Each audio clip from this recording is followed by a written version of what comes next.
and gentlemen, and our esteemed guests, welcome back to the second International Conference on Life Sciences, LifeSciCon 2.0, arranged by the Faculty of Life Sciences.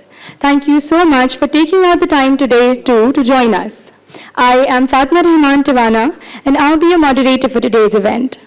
So let us commence today's proceedings with the recitation of a few verses of the Holy Quran.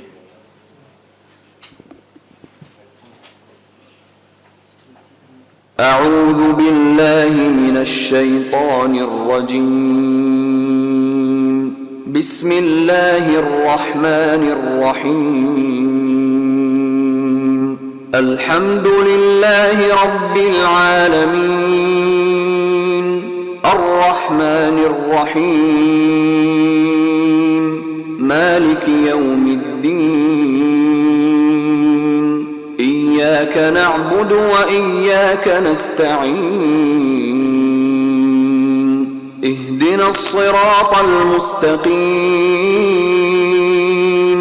صراط الذين أنعمت عليهم غير المغضوب عليهم ولا الضالين.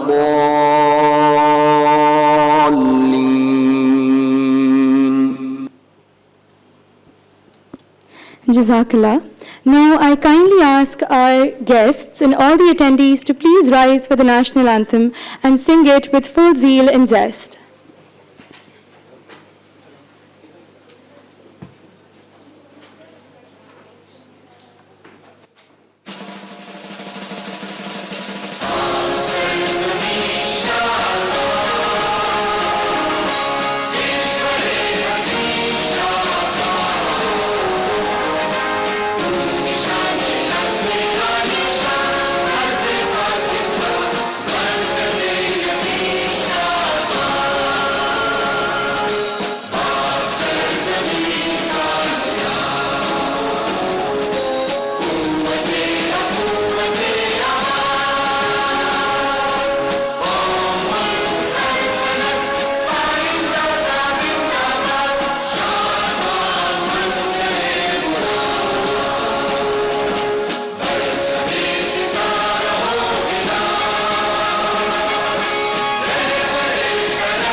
The theme of the conference today is Shaping Tomorrow's Sciences, One Health Solution for Global Sustainability. And just like yesterday, we are here to spark meaningful conversations, promote the exchange of ideas, and cultivate a spirit of collaboration to drive sustainable solutions in our field. We were made very familiar with this theme yesterday by some of our esteemed guest speakers, and just like that, today we have two amazing speakers who will be able to enlighten us about today's theme more. So, without further ado, I would like to introduce you to one of our first guest speakers. He is an esteemed associate professor and senior fellow, holds a prominent position at the Institute of Pathology, Laboratory, and Forensic Medicine, a center of excellence. Additionally, he serves as an associate professor specializing in medical microbiology at the Faculty of Medicine, UiTM, Malaysia. With an illustrious career spanning over 2 decades, he has made remarkable contributions to academia and research. His prolific academic output includes the publication of more than 120 articles in esteemed national and international index journals, along with authorship of 2 research books and 4 chapters in various scholarly works. His expertise have been recognized through acquisitions of over 20 research grants, where he has played pivotal roles and as a principal investigator in numerous national and international projects. His presentation topic for today is Microbial Invertebrate Ecology Across Diverse Biomes, from Polar Ecosystems to Indigenous Human Populations. So please put your hands together for the one and only Dr. 𝗟𝗏 𝗟𝗏.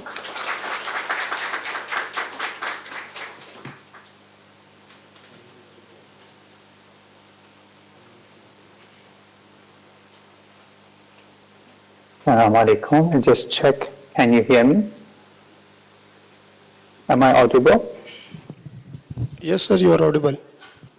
Thank you very much. Assalamu alaikum and good morning. Bismillah ar-Rahman ar-Rahim. Respected Madam Shahnaz Wazir Ali, the President of 𝗧𝗵𝗲𝗀 University, Professor Dr.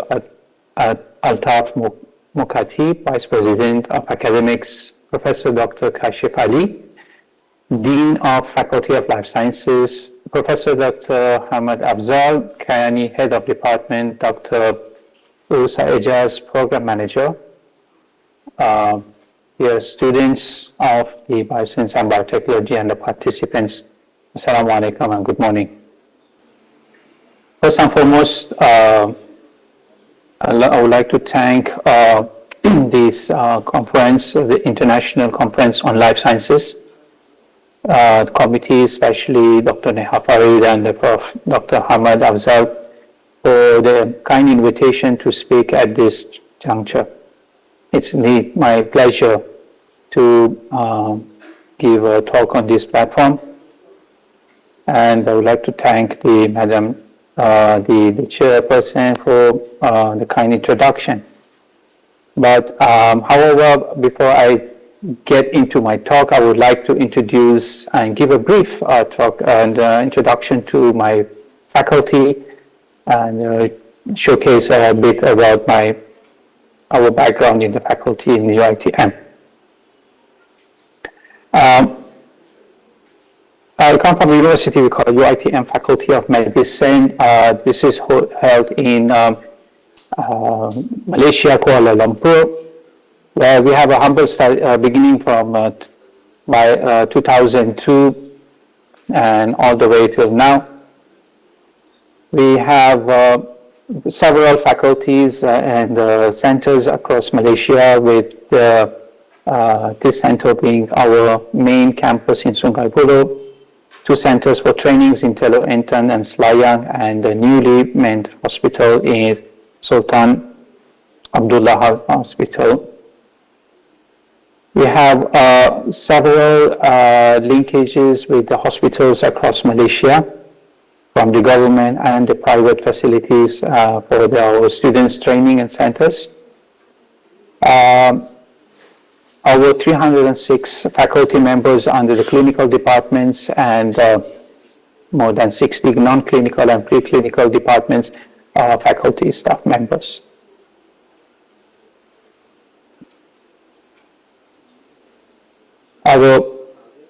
We have indeed have a vast number of the list of the adjunct professors locally as well as internationally, where various professors from the various fields are currently serving as our adjunct professors and visiting professors in scientific academy, from Korea to in UK, Australia, and United States. And hopefully we have one of the professors from your university as our adjunct university soon. So far we have, our faculty mainly focuses on the undergraduate students and MBBS, and so far we have over 1,000 students graduated from this faculty. The postgraduate studies are provided for the medical students across about 18 medical programs we offer, and currently over 400 students are engaging in these various programs. And of course we offer masters as well as the PhD programs in this field of science and technology, which these programs actually mainly catered for the our Bumiputras, or the locals in Malaysia as well. About the facilities, we have a clinical simulation centers, which is a state-of-art center where encompasses a lot of various facilities, from the VR lab, virtual realities, skill labs, and so on for student training. We have several laboratories which specializes in the various research work. Institute of Medical Molecular Biology and Technology, where currently I work at, where most of the lab works and our research and work carried out there. Anatomy Lab Central, which is our translational center, Neuron Laboratory, and multidisciplinary labs.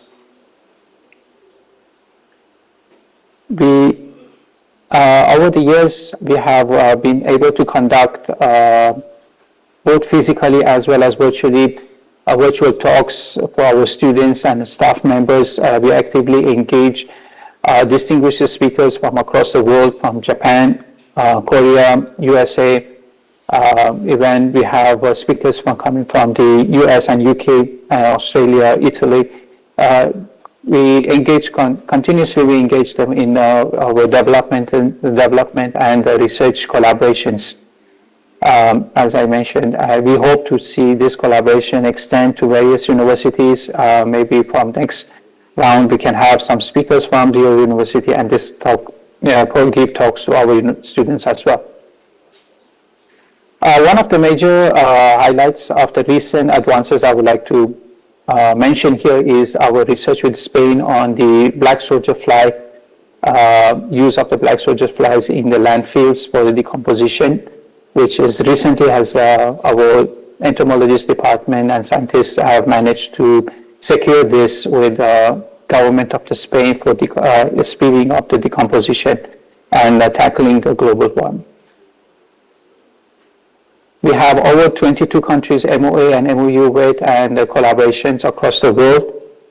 Many countries we have active research work with them, and as I said, we're hoping to add Pakistan and especially maybe your university into the map as well. Looking forward to that. Now, having said all this, we come to our main talk, where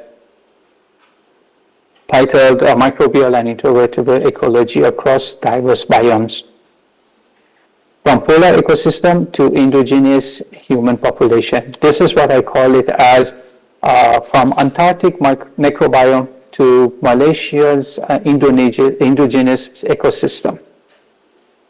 We have had this study across, and we have a multiple studies that we have conducted in order to study an ecosystem and microbiomes across different conditions. We have chose the Antarctic study as well as the Malaysians, and being a tropical country, over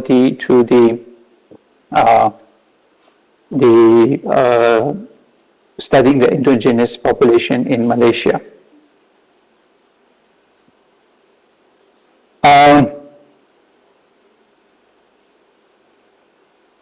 I'll be presenting to this as a comparative study that link microbial ecosystem across two vastly different environments. One is the Antarctic and the other one is Malaysia. We explore how microbiome and environmental microbiome function and how they actually reflect a broader ecological process. So this work combines actually three independent studies, but thematically connected studies, which was conducted in these areas. So I go with some backgrounds on the ecological role of microbiomes. Then I will introduce these three studies that we have carried and some of the results. Then I'll walk through some of the methods and use and highlight the key findings. And then we compare the patterns we see across the biomes, and finally we look at with the broader implications and directions for future.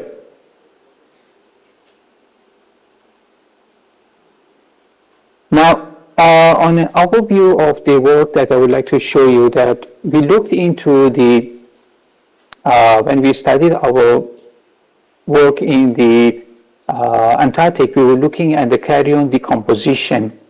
So the carrion decomposition is actually a fundamental ecological process that facilitating the nutrient recycling and energy flow within the ecosystem. So this process supports the food web, enhancing the soil fertility and shape microbial and invertebrate communities. So this study we were focusing mainly on the penguin carcasses in Antarctica, exploring the necrobiome, soil chemistry, bone density to understand the decomposition under extreme environmental condition. And of course, we did the Malaysian Aborigine population study due to the unique lifestyle and isolation that they have from the regular community.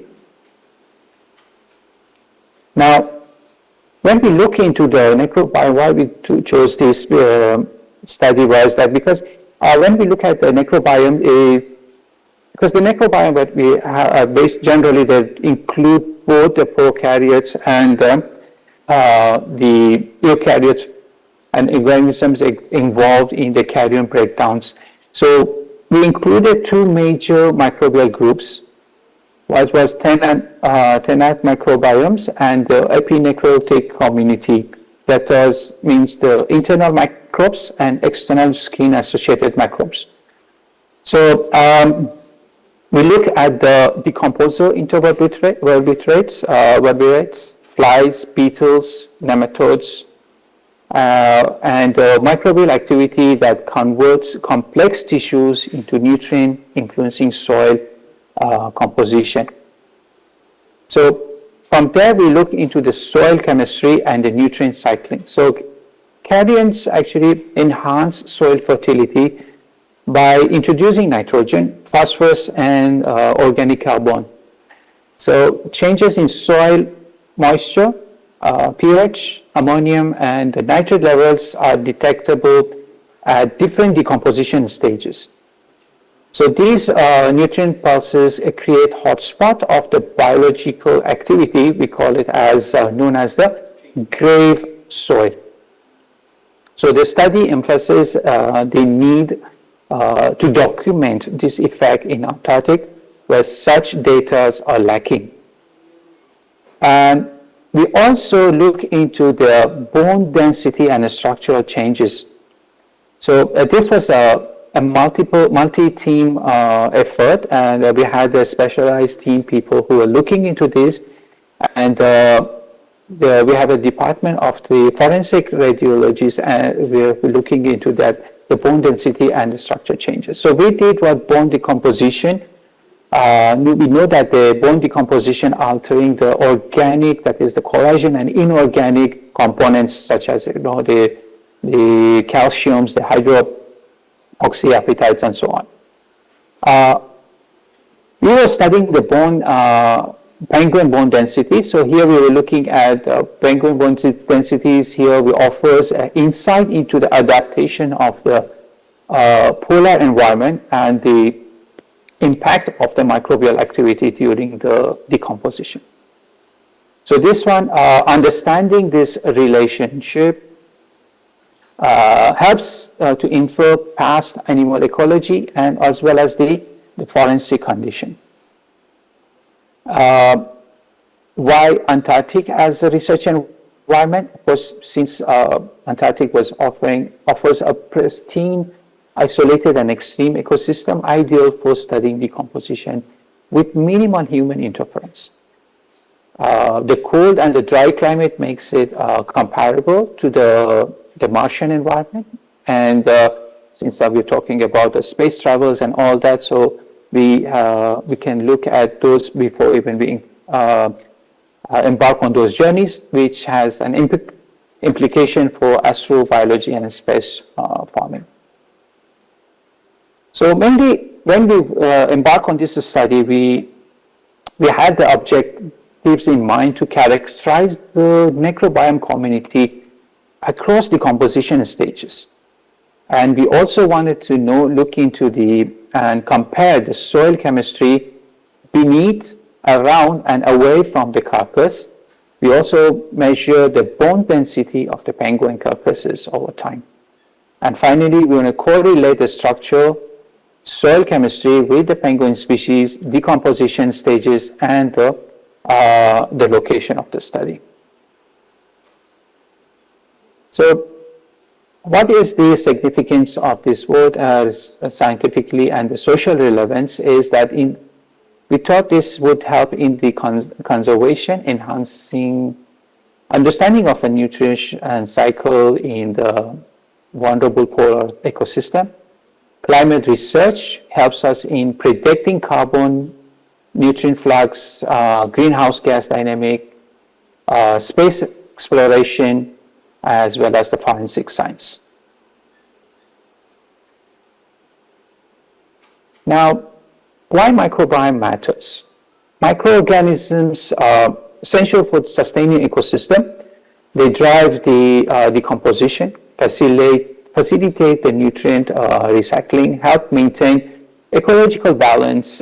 Despite their importance, microbial communities are still underexplored, especially in the extreme environment like Antarctica or culturally unique settings like indigenous Malaysian villages.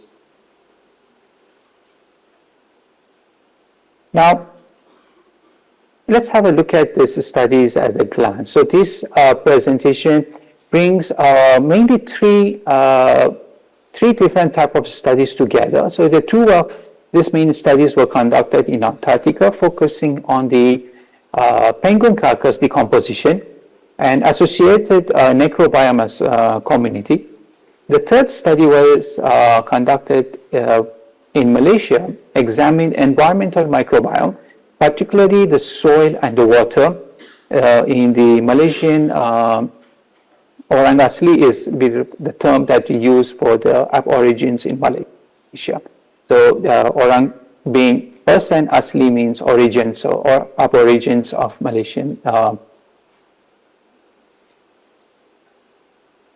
Now, although these studies were conducted in a different settings, we conducted over the to study and explore how microorganisms or microbiomes structured by their local environment, and we used a similar kind of a gene exploration sequencing to assess the microbial community. So the goal was actually to understand the ecological process through the lens of the microbial life.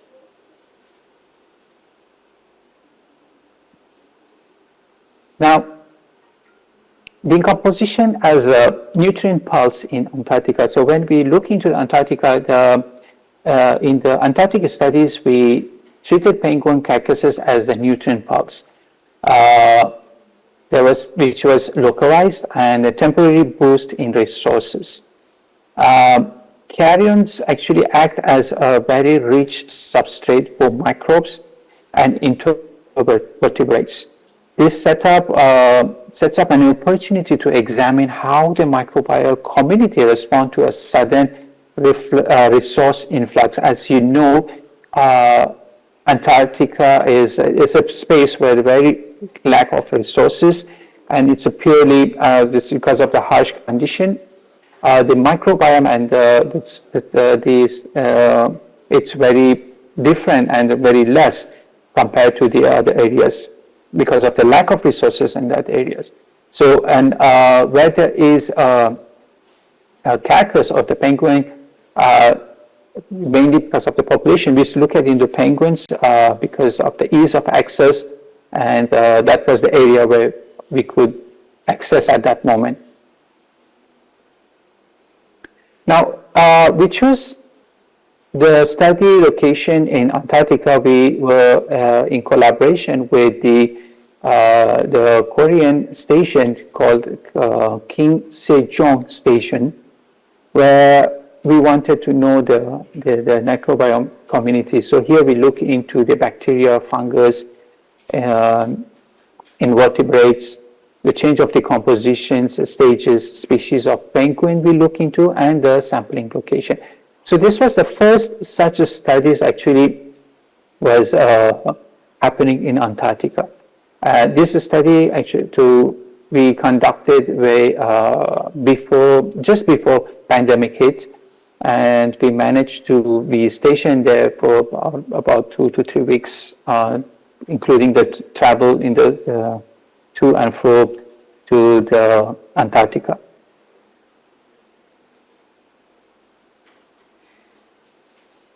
Here is, of course, since it was a first kind of its kind work in our university as well as from Malaysia. And from what our understanding, that this kind of study was not carried out elsewhere as well by anyone else in this kind of a condition. So it was reported in the papers, and we received a grant from the Antarctic Society in Malaysia to conduct this study, and successfully managed to travel to the site and carry out this study. This study, we used the regular 16S RNA and ITS regions for bacterial fungus identification. For arthropods, we used what we call it as a Sanger sequencing random methods. We did use biomorphology. As I mentioned, this was a multidisciplinary project where we had various scientists and researchers involved in this work, from the soil specialists to the entomologists, clinical microbiologists. We had soil specialists as well as the forensic and specialists. So we analyzed even the bone densities of some of the penguin carcasses that we could carry with us.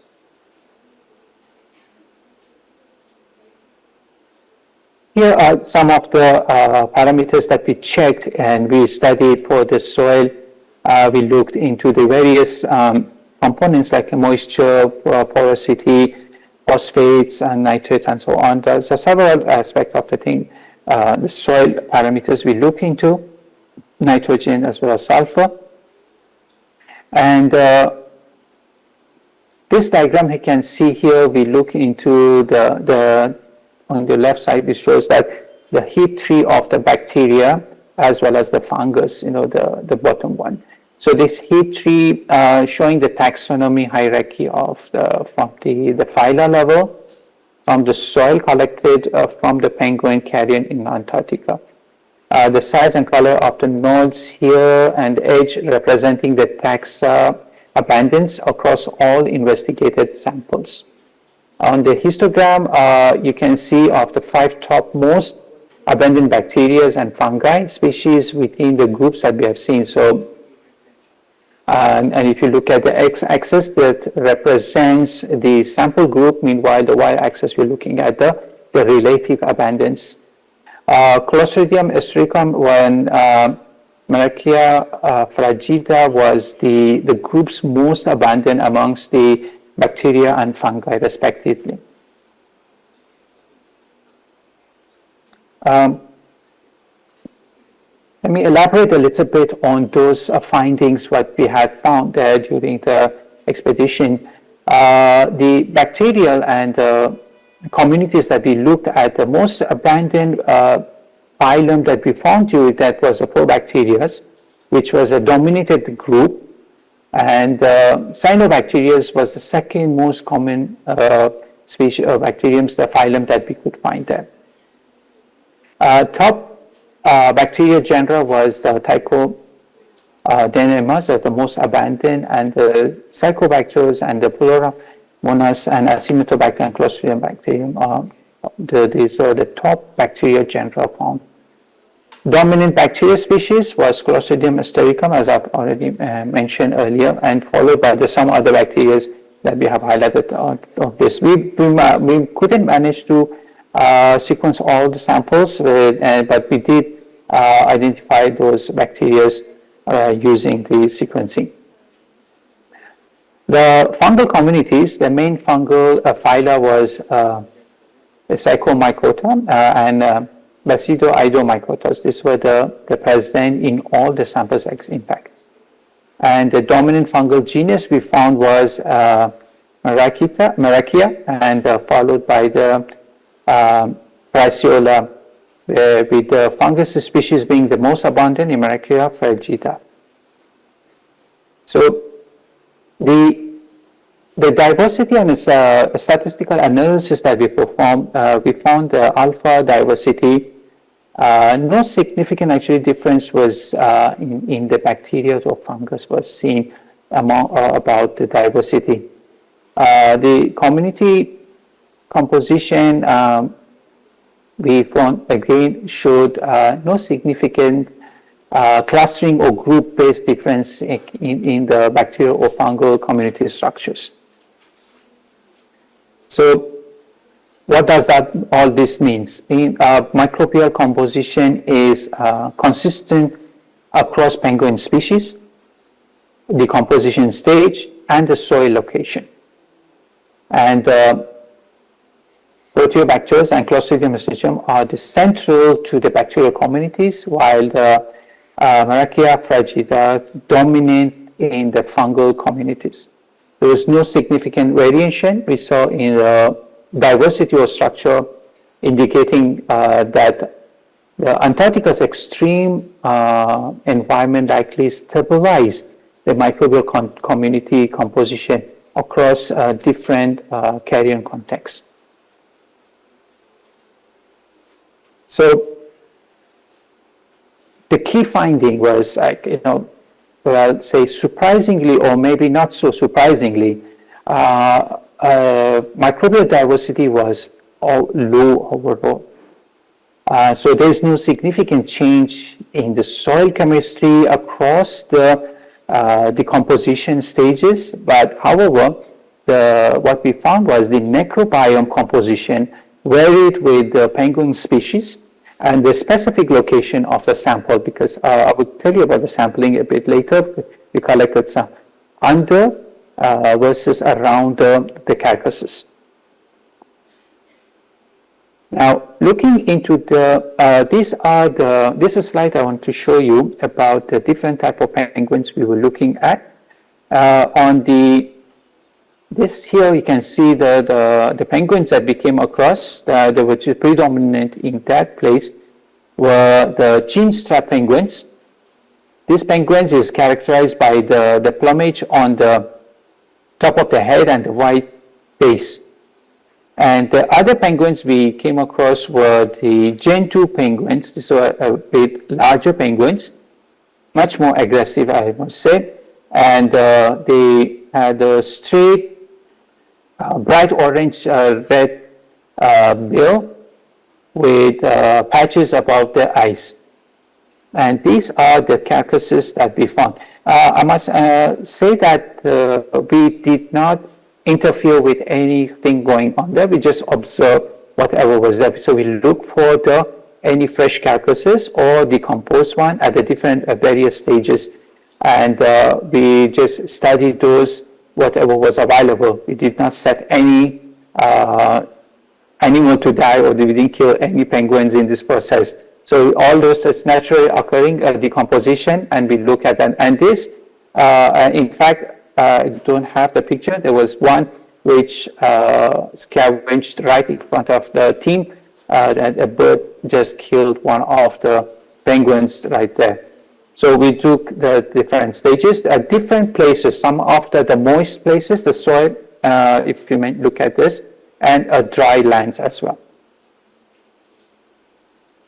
Okay, now let's have a look at what arthropods and nematodes was found by our entomologists.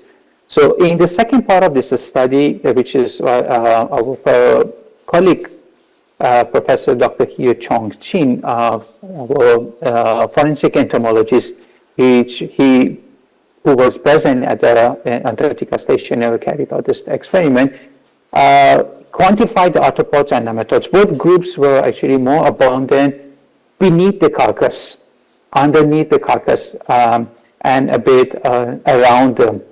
And this one suggesting a very clear biological hotspot. So unlike the microbiome, the bacteria, the arthropods and nematodes were mainly found around the carcass rather than anywhere else. So interestingly, when you walk away about 500 meters away from the carcasses, no invertebrates, no arthropods, no nematodes were detected. So this highlights how decomposition structure, the local biodiversity. So it's important for the cycle to occur for these penguins to die at the various different positions or places in Antarctica to increase the biodiversity of the place. In this diagram, you can see the histogram of the nematodes. I will just highlight a little bit on this. Here we can see the box plots of the comparing the different methods that we employed here. And we applied the non-metric multidimensional scaling to the different the stages of the samples that we have collected. As I have mentioned already, we had Gen 2 dry around the dry area, Gen 2 dry beneath, Gen 2 fresh around, Gen 2 fresh beneath, and as well as chin strap dry around and dry beneath. So based on the penguin population and the areas of the collection, we studied the arthropods and the nematodes. Sorry for the very busy slide here. We just wanted to showcase the arthropods and nematodes in the penguin carrion decomposition that we have found them. So arthropods identified were mites and springtails, and with various orders of the nematodes were monochaetas, rabiditas, and dorilamidas. And these are they show that the distribution by the decomposition and stage of the species. Fewer organisms were found, as I mentioned, during the fresh decomposition. When we look at the fresh decomposition, very few nematodes or arthropods were found. As the older decomposed bodies, we found more of them, of this organism. So if you look at, I think here, you can see that we found about on the GFAs, we found 5 arthropods and 24 nematodes. But higher abundance were found in the dry decomposition stages. And you can see the number significantly increased around the dry decomposition. So, and we used the diversity analysis, and we saw no specific, actually, no statistically significant variation in the community. I mean, despite the variation, there was no statistically significant difference in the community diversity found among the groups. And when we did an MTS analysis, we saw overlapping community composition across all the groups, indicating similar community structure. So what all that means, that the dry decomposition stages support higher abundance and diversity and of arthropods and community structures. And the results suggest that time and environmental exposure are a stronger driver of invertebrate contributions. Okay.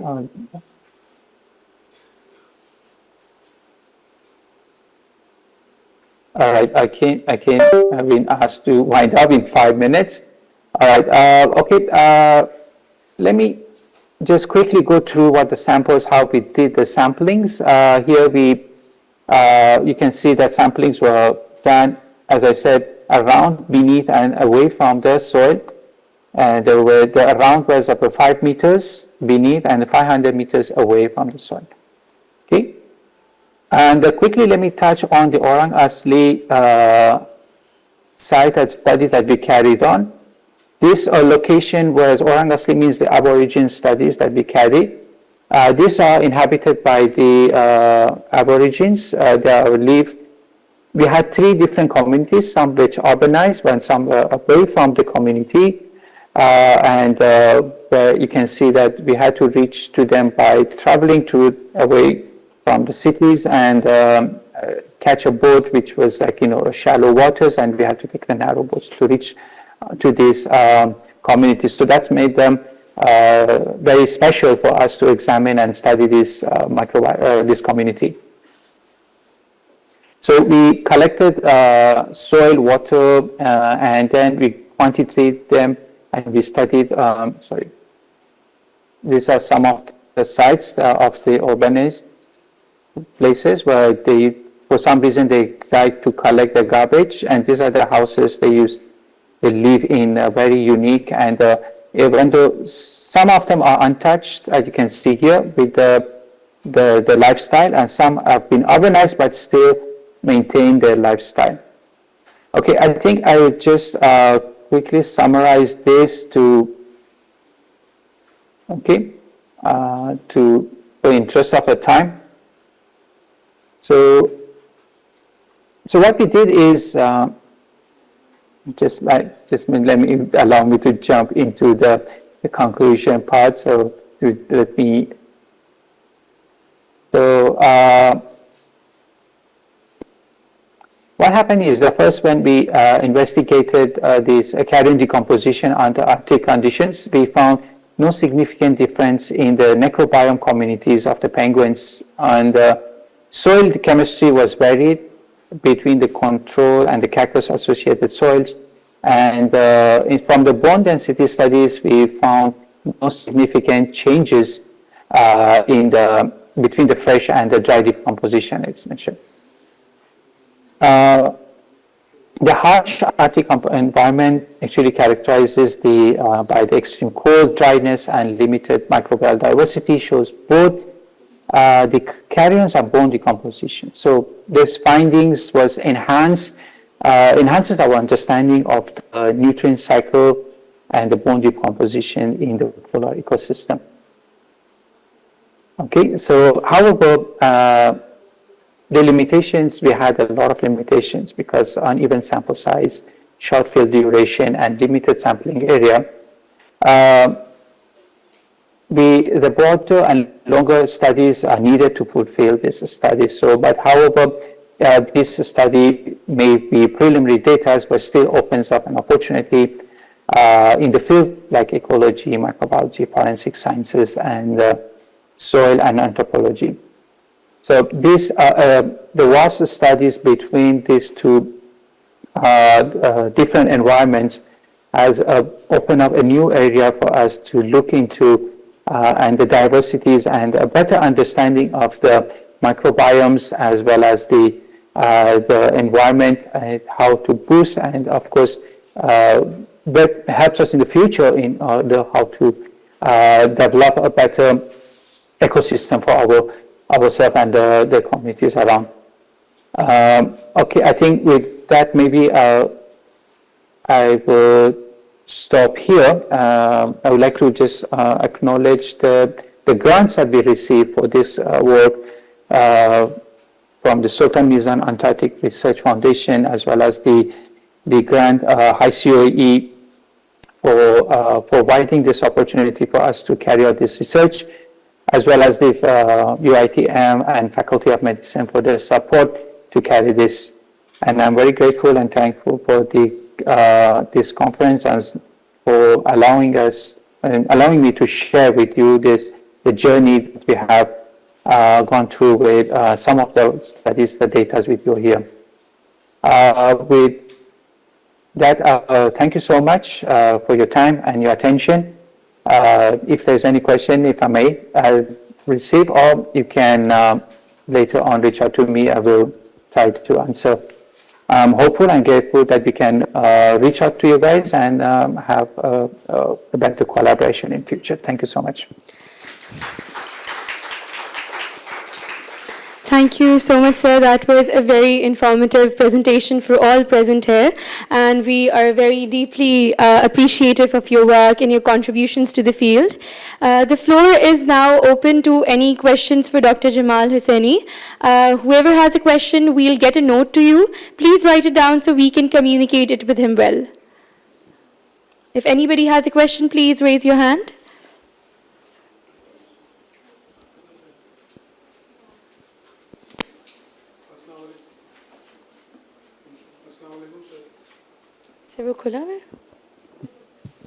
Assalamu alaikum, sir. Greetings to you. Sir, my name is Dr. 𝟮𝗻𝗻𝗄 from Ahmedabad University. I'm a faculty member.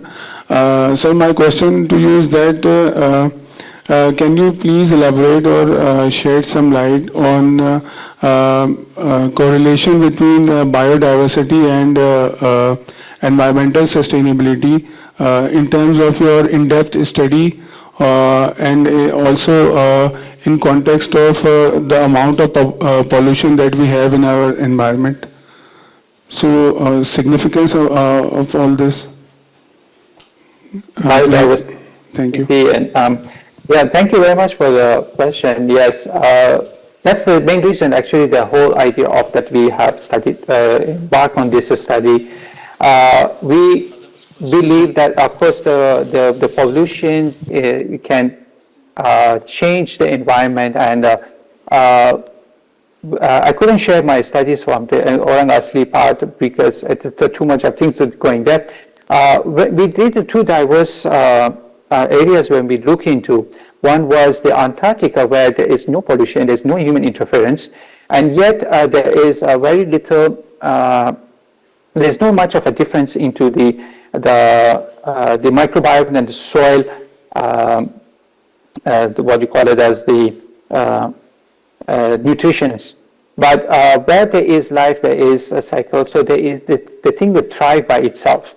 But when we study, when we look into the these areas, as I mentioned, as I showed you some of the slides, when we look into some of the soil samples where with a lot of like they decompose the leaf, the throw. For some reason, they like to collect whatever they get.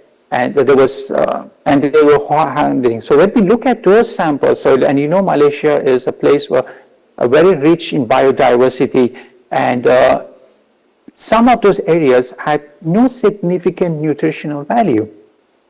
So even though it's a small area, we look at when we compare with the other richer source parts, where we had no population, we found there are better.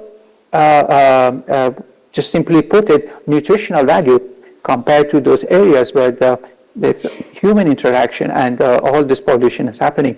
So it did, yes, we get different type of organisms. We do see a huge difference between the type of organisms and the soil composition from the areas where there's a pollution or polluted or heavily influenced by the human activities.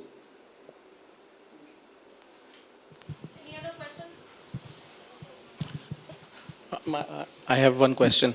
Thank you, Dr. Jamal, for your presentation. This is 𝗟𝗏𝗧𝗍𝗍𝗍 from Biotechnology Department of SZABIST. So I have a question. You have mentioned on the slide 30 in your interpretation of the study 1 that you did find a very low biodiversity among the population. So is it plausible to say that it is applied to whole of Antarctica, or can we say it is based on your own results that it is limited to the study that you have conducted where you did find low biodiversity, and there is a chance or there is a plausibility that we may have a higher biodiversity in other parts of the region? Indeed, yes. Thank you very much for this question. Yes, as I mentioned, this was one of the major our limitation was that we were just there for 2 weeks, and we were only assigned to one certain area.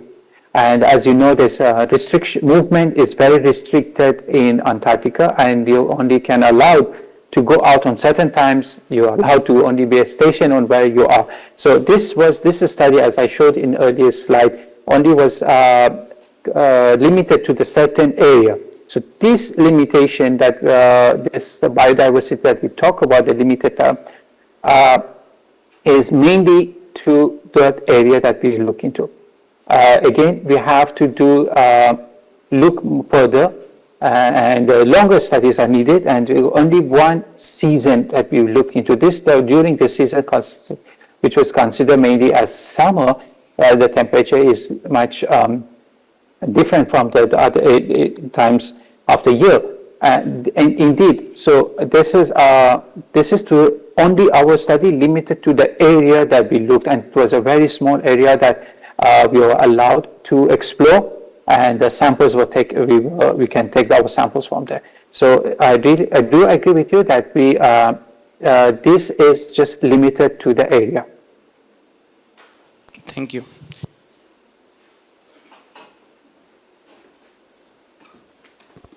Thank you so much, sir. I think those are all the questions we have for you today. And please, a round of applause again for Dr. 𝗟𝗪 𝗍𝗍. Thank you so much. And now may we please move on to our second guest speaker of today's conference. He is a professor of computational biophysics at the UCL School of Pharmacy. His research has contributed to the field of structural biophysics and bioinformatics. His research focuses on understanding the structural and functional dynamics of biological macromolecules with an emphasis on drug discovery and development. By integrating computational and experimental approaches, he aims to elucidate the mechanisms of disease at a molecular level and identify potential therapeutic targets. His presentation topic for today is AI in Drug Discovery and Development. So in a round of applause, please welcome Professor Dr. 𝗟𝗓𝗍𝗿 𝗍𝗍𝗍. Thank you very much for the introduction. Can you see my slides and hear me clearly? Yes, sir, we can see the slides very clearly. And can you hear me as well, right? That's yes, fine. We can hear you. Okay, so I'm going to talk briefly about what we do in our lab at the School of Pharmacy, and predominantly looking at antimicrobial resistance using a number of AI methods.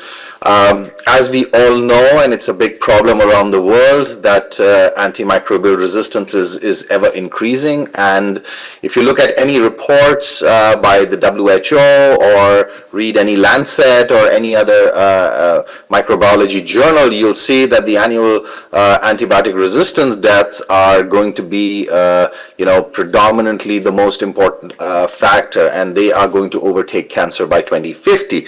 So it's a problem that we need to address now as opposed to leaving it later.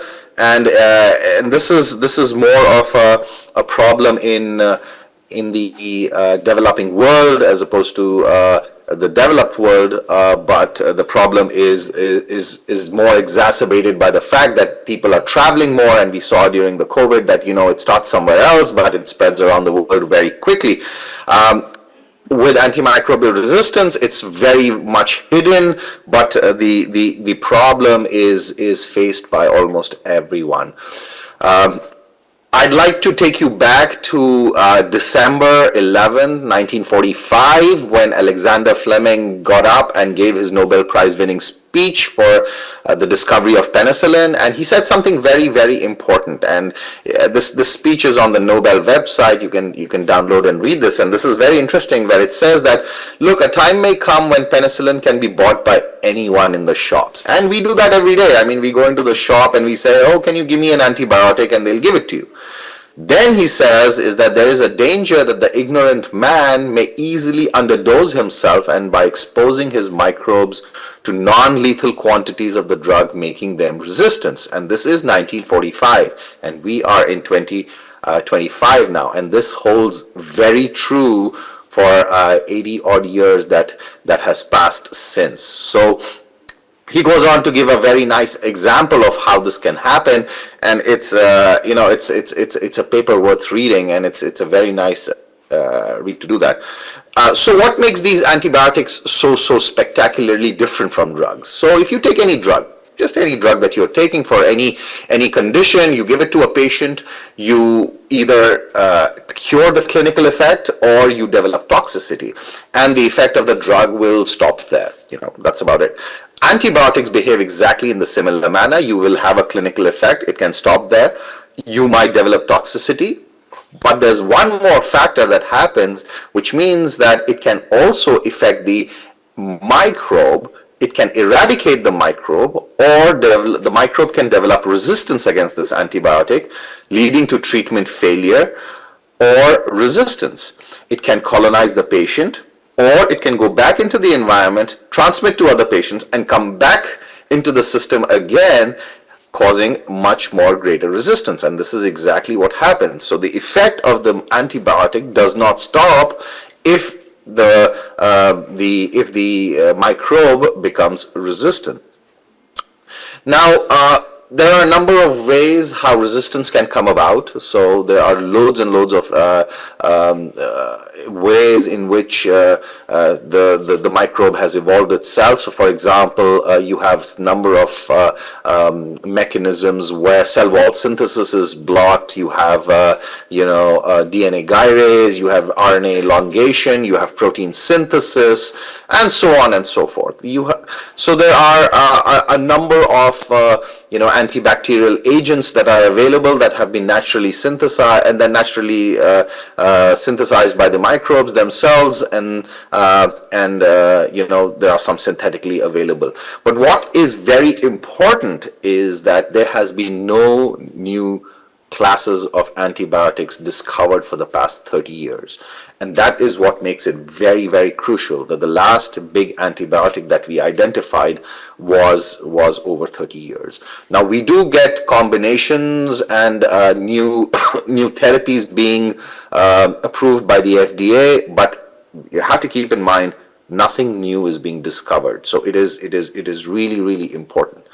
And of these mechanisms that I have shown on this slide, the most common is the expression of one enzyme called beta-lactamase.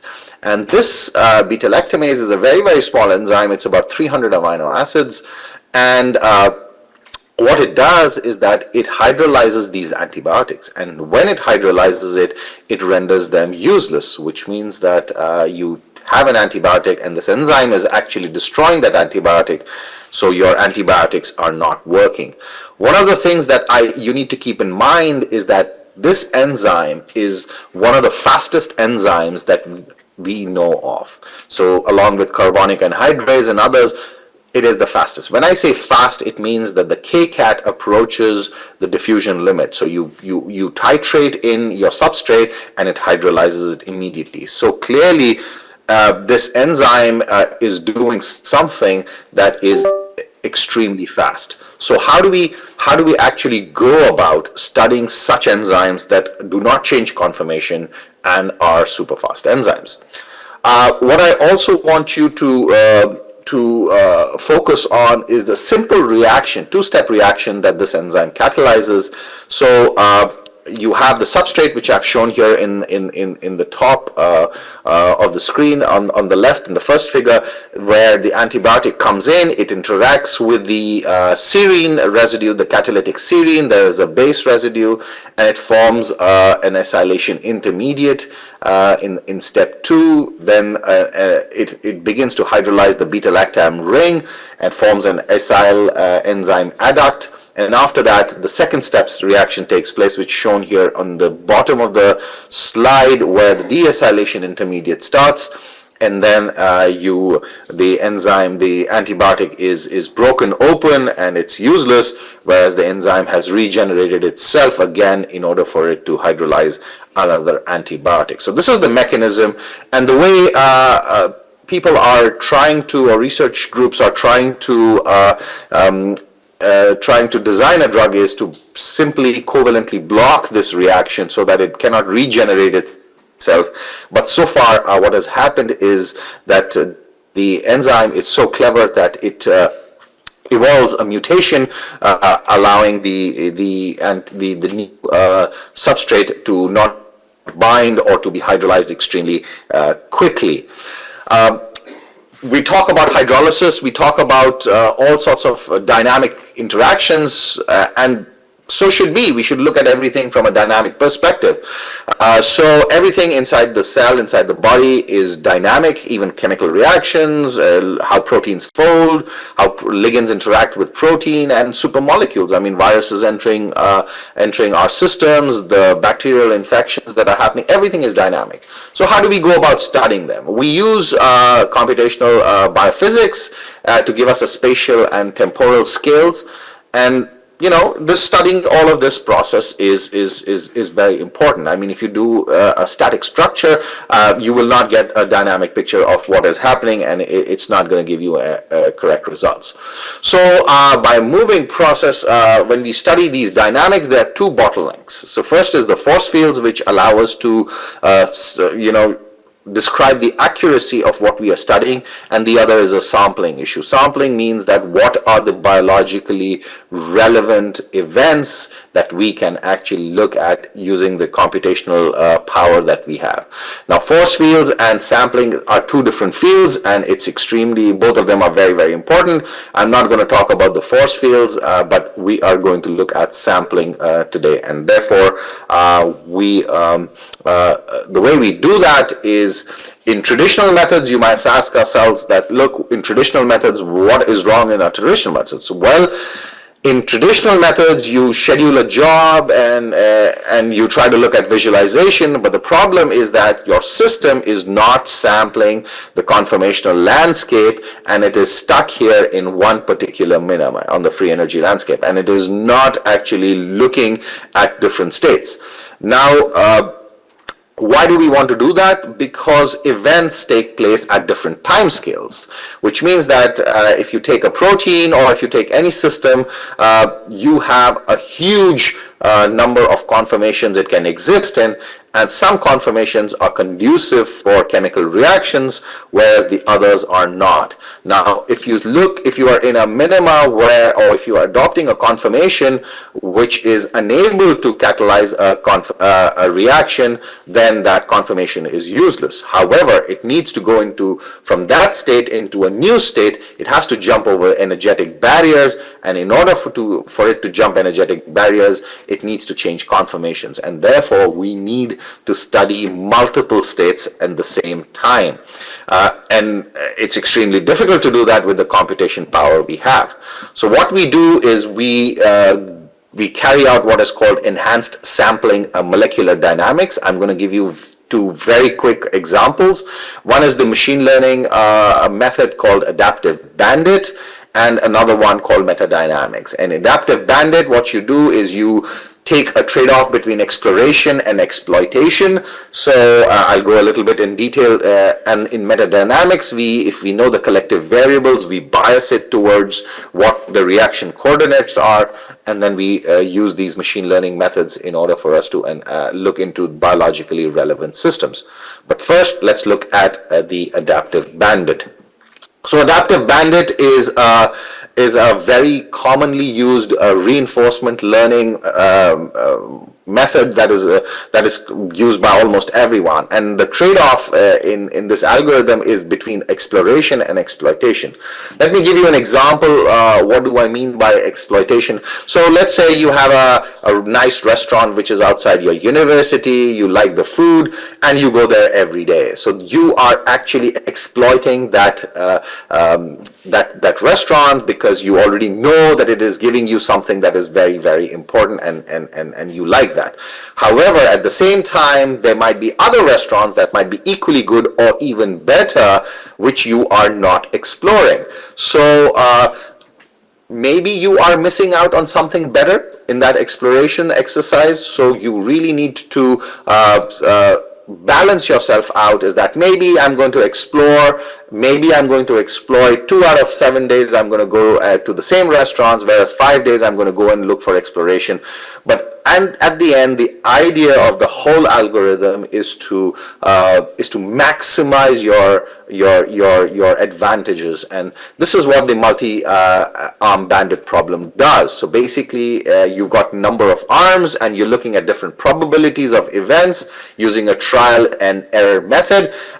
Once you achieve something that is good, you give yourself a +1 point. If it is bad, it's a bad restaurant, you give itself -1, and you say, look, I'm never going to go that again, and then you go and only try to explore and exploit things that you know of. right? So again, like I said, the objective is to maximize your reward in order for you to do that. And it is, how do we do that for our proteins? What we do is we see that the conformational landscape is the bandit, is the algorithm, what we are exploring, and then conformations are these actions, and if we find something that is very, very interesting, we give ourselves a +1 point, otherwise we give ourselves a negative point. Now, this algorithm is not specially designed for molecular dynamics. The world uses it, the governments use it, budgets in almost big institutions are used on this algorithm by making all the policymakers use this by saying that, okay, this event is giving us rewards, let's do this event rather than doing that event, and so on and so forth. So it can be applied to almost every other field that you can do that. So how do we actually physically do it? We take the protein structure, we run an ensemble of MD simulations, molecular dynamics, we calculate the contact maps, features, we do the adaptive bandit, we learn about rewards and deductions, and then we find interesting conformations. We try to look for conformations that have not been explored, and then maximize the population. So the example that I'm going to give you that we use for this is the L1 metallo-beta-lactamase, the problem I told you about the AMR. This is one of the very, very important enzymes from Strenotophomonas, maltophilia, which is a gram-negative, and it infects patients with cancer, cystic fibrosis, and almost all bloodstream infections. It's a very, very important enzyme because it is the only enzyme, beta-lactamase, that exists in four subunits as opposed to a monomer. And what is spectacular about this enzyme is that it is resistant to almost all clinically available beta-lactamase inhibitors. It functions as a tetramer. It's a wonderful twofold crystallographic symmetry, and it is held together by each. So what we want to do is we want to understand how can we actually design a drug. But one of the things that is a very important feature of this is the presence of these two loops, which I show here in red. And these are the two loops that close the active site. They are like the gates of the active site. And there are three important interactions, which is an ion pair interaction between R236 and D150, a pi stack between H150 and 227, and an orientation of a proline residue. Now, if you look at, there are about 40 odd crystal structures of this enzyme in the PDB that with and without a drug in there, and all of them are in a conformation where the loops are closed. When I say closed, means these interactions that I have described are all formed. Now, this begs the question that, how does the drug get in? I mean, if you just take the drug and put it in there, it will clash with all the residues on the outside, and it will not be able to enter or exit. So clearly, something is happening to the enzyme, and these loops have to open in some manner in order for the drug to go in and exert its effect. How it happens, we do not know, because every single conformation in about 40 odd crystal structures is in a closed conformation. So we do not know how this enzyme opens up and the drug goes in and inhibits this enzyme. So in order for us to design better drugs, we need to understand how it opens. What is the open state? So we carry out our simulations using the adaptive bandit algorithm, and we then begin to analyze what is happening.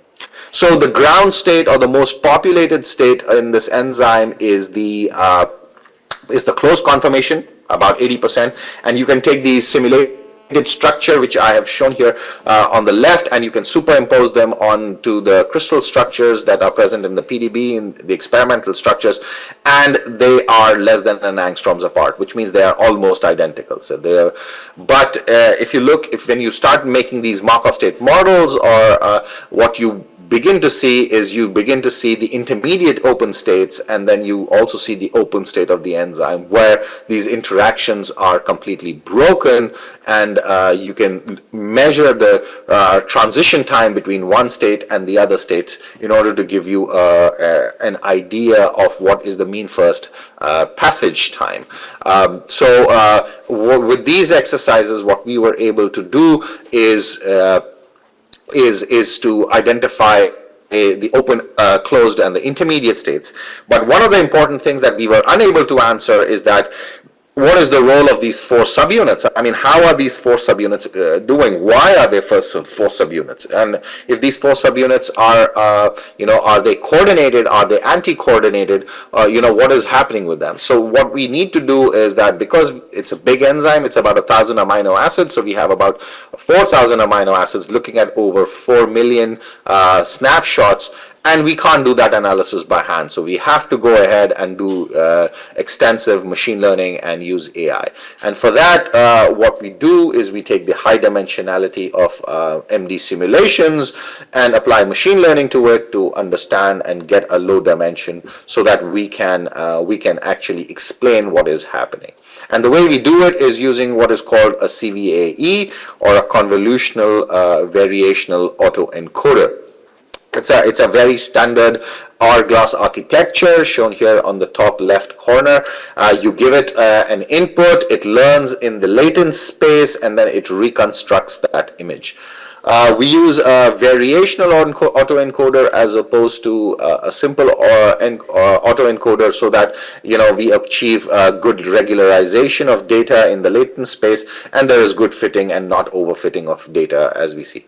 We also use convolutional layers, multiple convolutional layers, so that we learn and we do a mix and match of different features that we are looking for. And ultimately what we do is that we track the loss function across the entire process, so that we choose the dimension which has the lowest loss, and from that we tend to do a further reduction using one of the dimensionality reduction methods in order for us to look at the results. So this is a very standard process. We take the MD simulations, we parse them through this algorithm, and then in the end we get what is called a latent embedding, and so we do all the statistics, and we measure over here all the losses, and we see that the original and the decoded values are almost identical, which means that all our statistics are absolutely fine for the analysis. And then we begin. Now the beauty about doing MD simulations and doing machine learning is that you just need to make one graph, and on that graph you can paint it using any feature you want to. So for example, in the 4 graphs that I've shown you on the left, I have painted it based on dynamics, I've painted it based on interactions, orientation, and all you have to do is to look at a certain region of the graph and compare it with your scale, and you will get a picture. So for example, if I want to look at my closed state, I will see that, look, it relies on this red oval that I've shown here on the screen, and all my red states all my closed states are in this region. And when I map them on the first graph, I see that they're all present in actually subunits A or subunits C. All my open states, on the other hand, are in subunits B or in subunits D, which means that what it tells us is that subunit A and subunit C are moving together or are behaving together, whereas subunit B and subunit D are moving in a specified fashion. So clearly, what we came to a conclusion was that this enzyme was behaving as a dimer as opposed to a complete tetramer on its own. So you can do all sorts of statistics, which I'm not going to go into detail.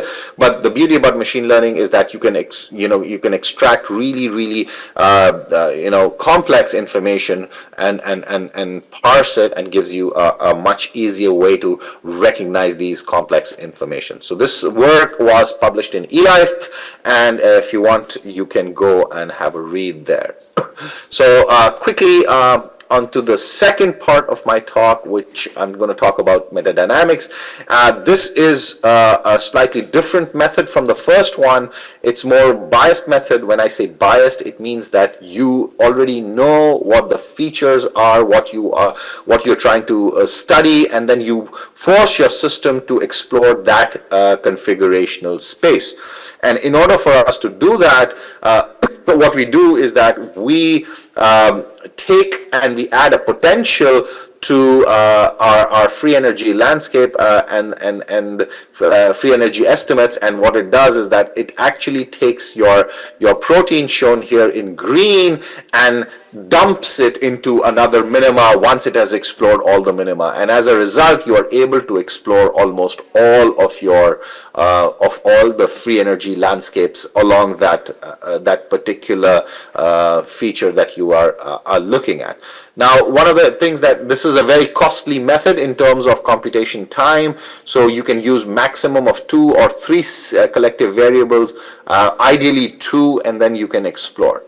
So back to our enzyme, this time we are taking KPC2 beta-lactamase, does exactly the same function, but this is from Klebsiella pneumoniae, and we came across a patient which has 6 mutations, and the patient was resistant to ceftazidime avibactam, which are the antibiotics that you give for in case of this problem. Now, we were unable to understand what was happening to this enzyme when we came across this paper that was published in 1997, which formed the hypothesis of our study, where they proposed that this enzyme might be doing what is called a substrate-assisted catalysis, which means that it does not need the enzyme to regenerate, to provide any support for the regeneration of the enzyme, and instead the substrate itself has the ability to actually go and regenerate the enzyme on its own. So it was extremely a revelation moment for us, and we started doing that experiments from this point of hypothesis. So what we did is we ran the simulations again. We looked at all the collective variables. We were able to do all the statistics which are shown here, and they are exploring all the free energy landscapes as we want to. And what is interesting, and this is what I just want you to focus on, is that when we create a free energy map, which is shown here in the center, we find one minima, which means that in that minima, this structure exists that is there, and that conformation is just one conformation for the wild type. It does not explore any other conformation. If you compare this with the experimental data that is shown in the crystallography, all the experimental data and the simulated structures that we identify fall in the same free energy landscape, which confirms our idea. Now, if you look at the other mutants, now the first mutant from the patient was that now, compared to the wild type, you have another free energy a local minima that has increased, which means that now my protein, or the area that I'm investigating, can exist in 2 different conformations. Now, as in the wild type, it was just one, but in D179N mutant, it can exist in 2 different conformations, in A and B. When you look at these conformations in detail, you see that this N170 residue is rotating out, and that is very, very important, because it is this N170 that is responsible for actually carrying out or stabilizing the deacylation reaction. If you remove, and there have been experiments that have been done, that if you mutate N170 out, the enzyme will fail. So N170 is an important residue. Now we are showing that it is the conformation of the side chain of this asparagine residue that is super important. We look at another mutant. Remember, we have 6 mutants. We look at another mutant, D179Y, and we see that there are more minima that are coming, which means that what these mutants are doing is that they are making this enzyme more dynamic, so that it escapes the conformational landscape that is required for for the wild type, for the antibiotics to to bind to this wild type. And as a result, we see again that N170 is being rotated out. So clearly, we were coming on to the conclusion that N170 is the culprit here in order that is allowing these enzymes to actually escape binding to these. So how do we actually prove that it is doing the substrate-assisted catalysis? So we take the substrate, which is ceftazidime, which we know it is resistant to, and we take another moxalactam. The difference between two of these substrates is that in ceftazidime, you do not have, you have an aminothiazole ring, which is not present in moxalactam. When you provide ceftazidime, the enzyme is resistant to ceftazidime, whereas in moxalactam it hydrolyzes. So we then take the conformations from our simulations, and we dock both ceftazidime and we dock moxalactam, and both of them bind in a similar position and a similar orientation.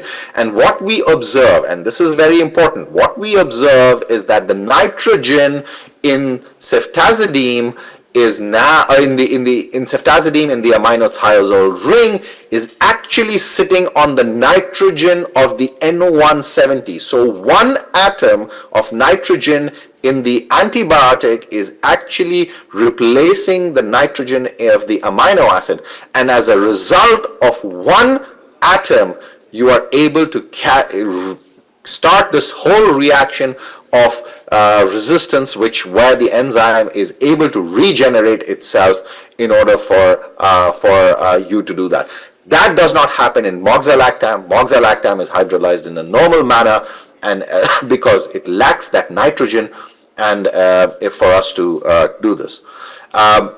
So just to summarize my talk, that enhanced sampling allows us to actually look into biologically relevant events which we are not able to see without machine learning methods, and it speeds up sampling conformational states, which allows us to do understand and design better drugs. So most of this work was carried out by my students. It's published in Angevante, and I'll stop here and take questions if you have for the next few minutes. Thank you.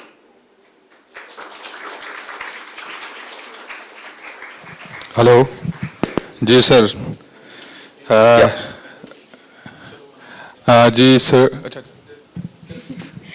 Thank you so much, sir. That was a very enlightening presentation.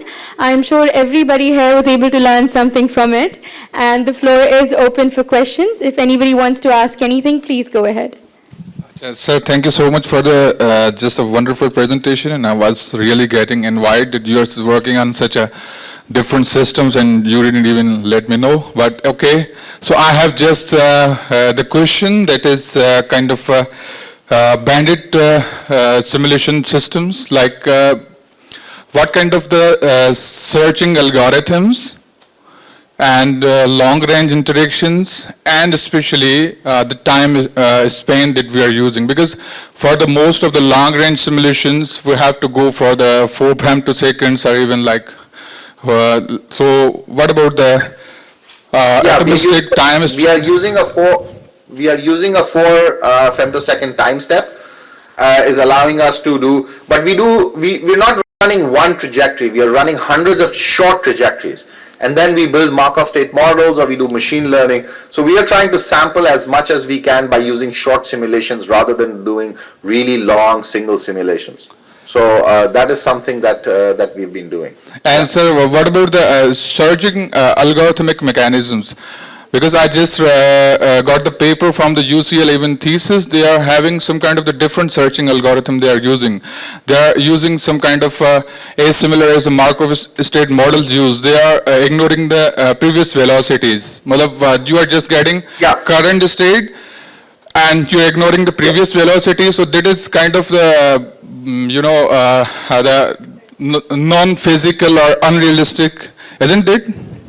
No. We're not doing that. So here the algorithm itself is adaptive bandit. So basically the way adaptive bandit works is that we run our simulations, we calculate Markov state models, we identify new states, and we are sampling less populated states.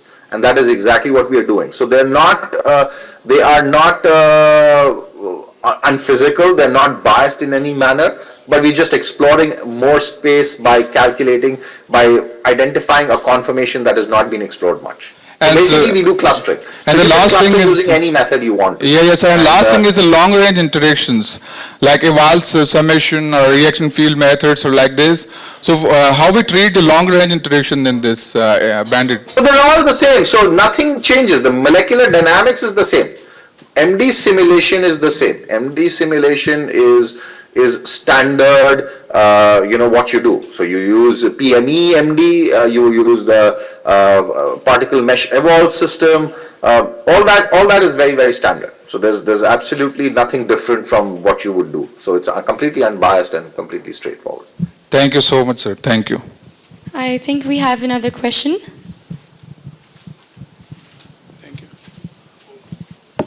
Hello, sir. This is Dr. 𝗧𝗵𝗲𝗧 from Ahmedabad University. Sir, my question is in basically two parts. First part is that you mentioned that in terms of protein conformations, multi-stage study is not easy according to current computational power. So what are the limitations that are not allowing it to be easy? This is the first part. Second part is that computational analysis or computational studies are basically based on simulations and algorithmic predictions. If they are not going up to the mark, like I just recently read Dr. David Baker from University of Washington, who is working, who got last year's Nobel Prize in protein designing.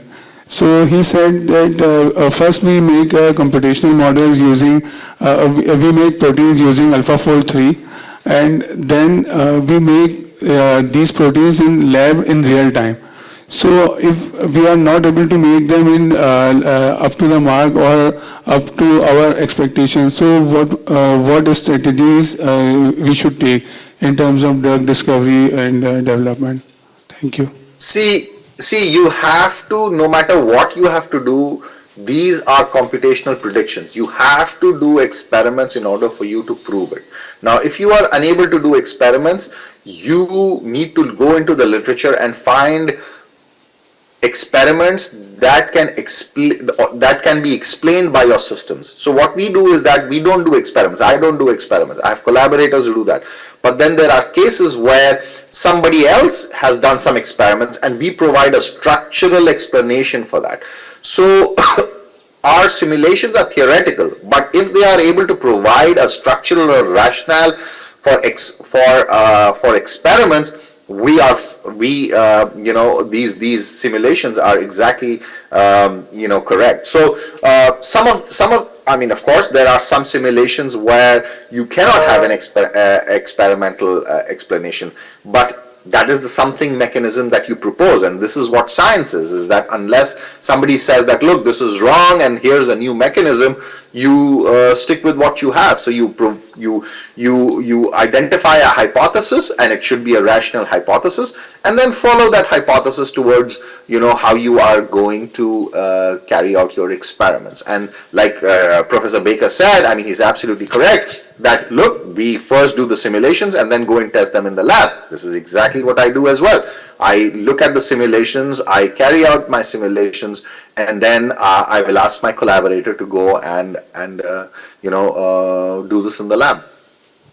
Thank you, sir. Sir, just one part I would like to add. You did not comment on method of force fields. Was there any specific reason to that? No, the force fields are standard. See, that's a completely different field on its own. So force fields that we use are very standard force fields. So the amber force fields, FF19SB. So that's not a So there was. I'm not talking about generating potentials. If I was talking about generating potentials, it goes into the force field domain, then I'm not talking about sampling, and because of the time restrictions, I can't talk about both. So I just said, let's look at sampling, let's look at the application as opposed to the mathematical derivation of force fields, which is a huge field on its own.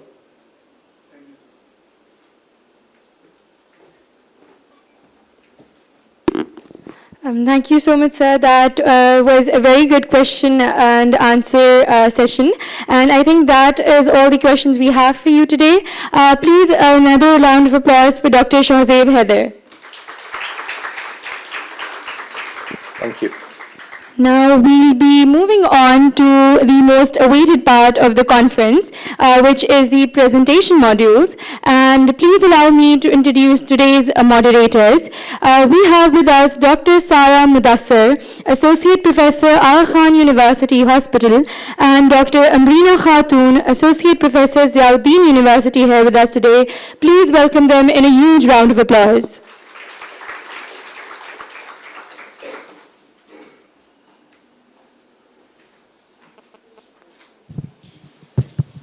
So starting with the presentation module, I'm going to invite Mr. Mohammad Arsalan from Hamdard University.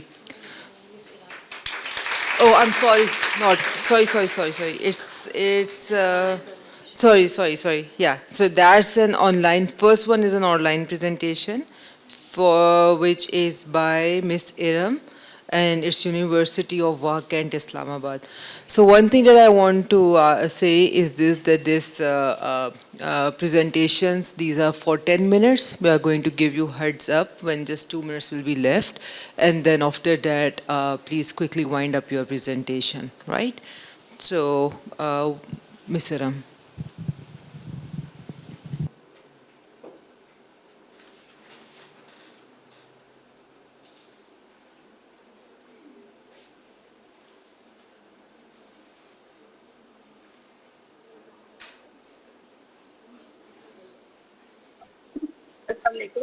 I'm Iram Tamim from University of Kent. So today's the topic of presentation is use of manganese-based nanomaterials for electrical application. I'm a PhD student. I have done my research studying the electrochemical potential for manganese-based materials. These were the content of my presentation. Please 1 minute, Miss Iram. Miss Iram. Miss Iram, it is requested to please hold on.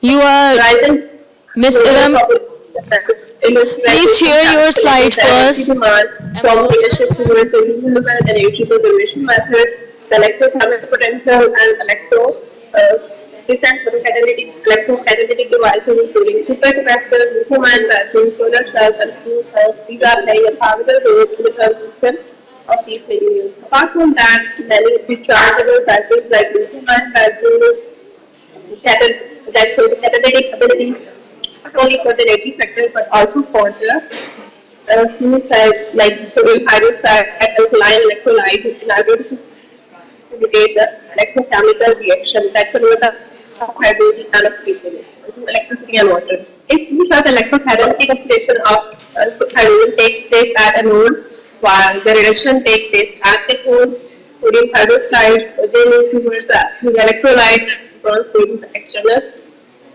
that eventually leads to the generation of the electricity.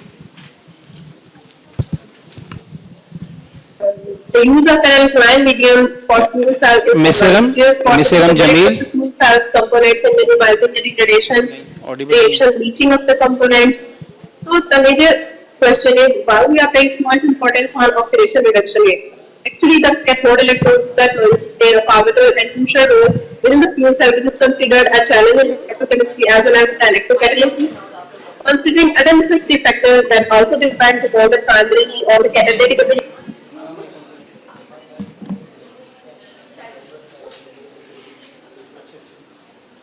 is going to limit the basic components as well as limiting the device performance. That's why we are majorly going to target to reduce these limitations such as sluggish kinetics, high overpotential fluid durability as well as stability. So our objective is to synthesize those tailored protein structure of meganucleotide nanoparticles using a high-step scoring chemical method with a various morphology directing agents and evaluate the performance as it was. So with apology, please Mr. Mohammed Arsalan, please come to the stage.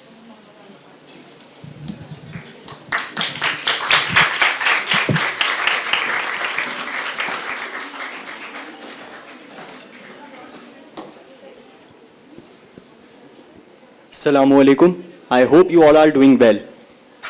So before starting my presentation, I would like to ask you a question. What's something that's it's just a question, it's not a quiz of your university, so don't panic. The question is very simple and very short, that what's something which silently enters in your body and attacks your liver, just like the unwanted guest enters in your house and the children of them destroy the furniture. Can anybody name them? Cheeseburger. All right. Any other guess that destroy your liver, enter silently in your body? No. The cheeseburger's answer is correct, but I would like to tell you that it's an underlying cause. The main cause, then the main culprit is non-alcoholic fatty liver disease. Now, what's non-alcoholic fatty liver disease? Basically, non-alcoholic fatty liver disease is the accumulation of fat cells in your liver cells of those people who don't even drink. How rude. But yes, it is what it is. Now let me explain further. What NAFLD basically is the spectrum of diseases that progress from a healthy liver to steatosis. What steatosis is basically a fatty liver, and then non-alcoholic steatohepatitis. It's a basically non-alcoholic steatohepatitis that is also termed as NASH here. It's a severe form of fatty liver और इसके अंदर inflammation and scarring हो जाती है. And where the scar formation occurs, remember, there will be fibrosis take place. And moving forward from the steatohepatitis, it will lead to liver cirrhosis and ultimately hepatocellular carcinoma. Now, if a patient is diagnosed with liver cirrhosis and hepatocellular carcinoma, either two things can happen. Number one is a liver transplant, and number second is very common and very often is death. It's sad, but it is how it is. Moving back towards how can we treat steatohepatitis, before jumping towards the treatment, I want to ask you all, why NFLD? Anyone can answer? The main reason for the NFLD is the ongoing and the trends of using weight loss supplements, and that contains a hidden villain known as Garcinia cambogia. The Garcinia cambogia basically is a tropical food commonly named as Malabar tamarind. It's basically based in India. So what it does, it induces fat loss. Yes, जहाँ फायदा वहाँ नुकसान. Fat loss के साथ साथ ये आपके liver को भी बर्न करता है. लेकिन कैसे? इसके लिए पहले हम ये देखेंगे कि how it affects, how it induces fat loss. So थोड़ी सी फिजियोलॉजी की तरफ मैं पैथोफिजियोलॉजी की तरफ मैं आपको लेके चलूँगा. Basically, Garcinia cambogia contains active ingredient known as hydroxy citric acid. Now, what hydroxy citric acid does to your body? It basically inhibits the ATP citrate lyase enzyme. Now, what ATP citrate lyase enzyme, when it inhibits the formation of acetyl-CoA that is responsible for the fatty acid synthesis in your body. No fatty acid synthesis, no cholesterol synthesis. And above them all, it also enhances the production of glycogen. The second one is it also increases the brain serotonin level. Now, what's brain serotonin level? It enhances and it activates your mood in a good way, and it suppresses your appetite. When appetite suppress, your calories intake will be reduced and ultimately fat loss will occur. And the last but the not least, increased fat oxidation.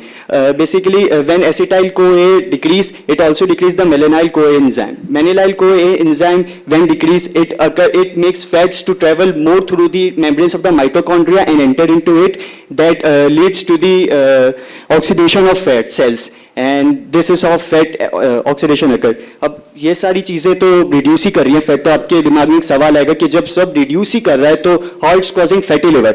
So the जहाँ फायदा और नुकसान जो पहले मैंने बोला था कि जो माइटोकॉन्ड्रिया के अंदर फैट के ऑक्सीडेशन इंक्लूड हो रही है, इस वजह से जब अगर आप इसका एक्सेस इंटेक करेंगे गार्सिनिया कंबोजिया का, तो इससे ये होगा कि हेपेटोटॉक्सिसिटी मैकेनिज्म कॉज हो जाएगा, माइटोकॉन्ड्रिया की डिसफंक्शनिंग स्टार्ट हो जाएगी. And what do I mean by mitochondrial dysfunction is the destruction of the cell membrane, the destruction of the permeability of the cell membrane of the mitochondria. Oxidative stress will occur, means the production of the reactive oxygen species, which will ultimately give rise to a process known as de novo lipogenesis, because ROS destroys the hepatocyte cell. Now, what's de novo lipogenesis? De novo lipogenesis is basically a production of the fat cells from a non-fat compound, and that is non-fat compound is basically, it can be a protein or it can be a carb, but mainly is carb. And the carb which is stored in a body is in the form of glycogen, and glycogen is stored in two places. Either it's stored in muscles or in glycogen, and de novo lipogenesis occurs in the liver, and the glycogen converts into fatty acid cells, and the liver firmly takes place and it changes into fatty liver. Glycogen जो liver में store हुआ था वो indirectly de novo lipogenesis के through fats के अंदर बदल जाता है. तो this is how it causes fatty liver. Now, as I mentioned before, that NFLD is very common because there is no pharmaceutical treatment for this. There is no conventional treatment for this. Last year in 2024 March, FDA approved a drug known as reziferdin, but many people in Asia don't even know about that. So where the CAM states, nature steps in the form of complementary and alternative medicines. Now what are complementary and alternative medicines? Basically these are the integrative therapies in which we use the natural ingredients to cure or prevent any disease. The dynamic duo, name as milk thistle or moringa. Anybody knows the common name of moringa?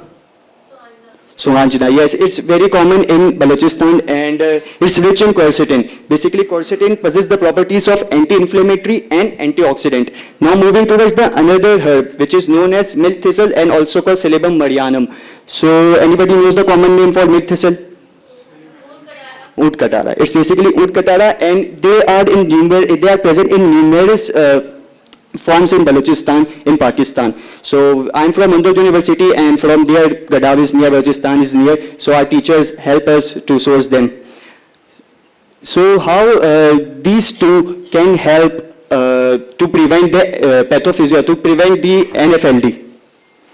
Firstly, we developed a nutraceutical known as Live Green. Now what Live Green is? Live Green basically is the combination of moringa and milk thistle, and we extract quercetin and silymarin from moringa, from milk thistle, from general extraction methods and isolation methods, and we make this, develop this product. Now these are some properties of quercetin and silymarin. We can see these properties will align with the previous disease causing of the pathophysiology I mentioned before. So let's come back to the quercetin. What's quercetin do? Quercetin basically suppresses the key transcription factor that also demolish the production of cytokine. No cytokine production, no inflammation, and it also reduces the lipogenesis, whereas it also enhances the mitochondrial function. I have already mentioned the NFLD will be caused by the mitochondrial dysfunction. So the property of the quercetin, that's to enhance the mitochondrial function, is just a working antagonist and to help to prevent us from NFLD. And the antifibrotic effect, fibrosis, I already mentioned that scarring in NASH, non-alcoholic steatohepatitis. You have 2 minutes left. Okay. Silymarin hepatoprotective properties, antioxidant defined, causing same as membrane stabilization to increase the permeability of the cell membrane of the mitochondria and to the regeneration of the protein in liver. So the main problem of the natural ingredients is the absorption and the bioavailability. So we use the natural methods like using the tamarind to reduce phytic acid for the moringa, and we interact the oils rich in phosphatidylcholine with silymarin to enhance its bioavailability and absorption. It's a scientific backing. You can see the graph. It reduces liver enzyme, reduce fat accumulation, and increase fibrosis if a patient is taking silymarin. Silymarin is milk thistle, oud katara. Now, why it is method? Why Live Green is method? Basically, Live Green is a product which is natural and safe, non-invasive, means it doesn't include any kind of penetration, and it's preventive. Green is the new liver gold. So the conclusion of my presentation is basically to educate your people, to educate your friends and families. क्योंकि weight loss supplements हर जगह सब use कर रहे हैं, लेकिन इसकी knowledge किसी को नहीं है. Due to mass level of the so-called social media influencers जिन्होंने अपनी diet plans निकाल रखे हैं. And choose evidence-based natural health.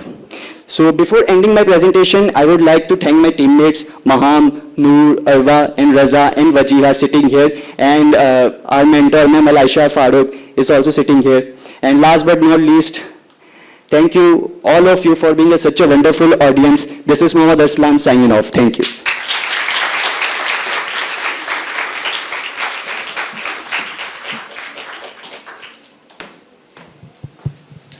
So now we'll invite Ms. Noorulain Khan from Hamdard University.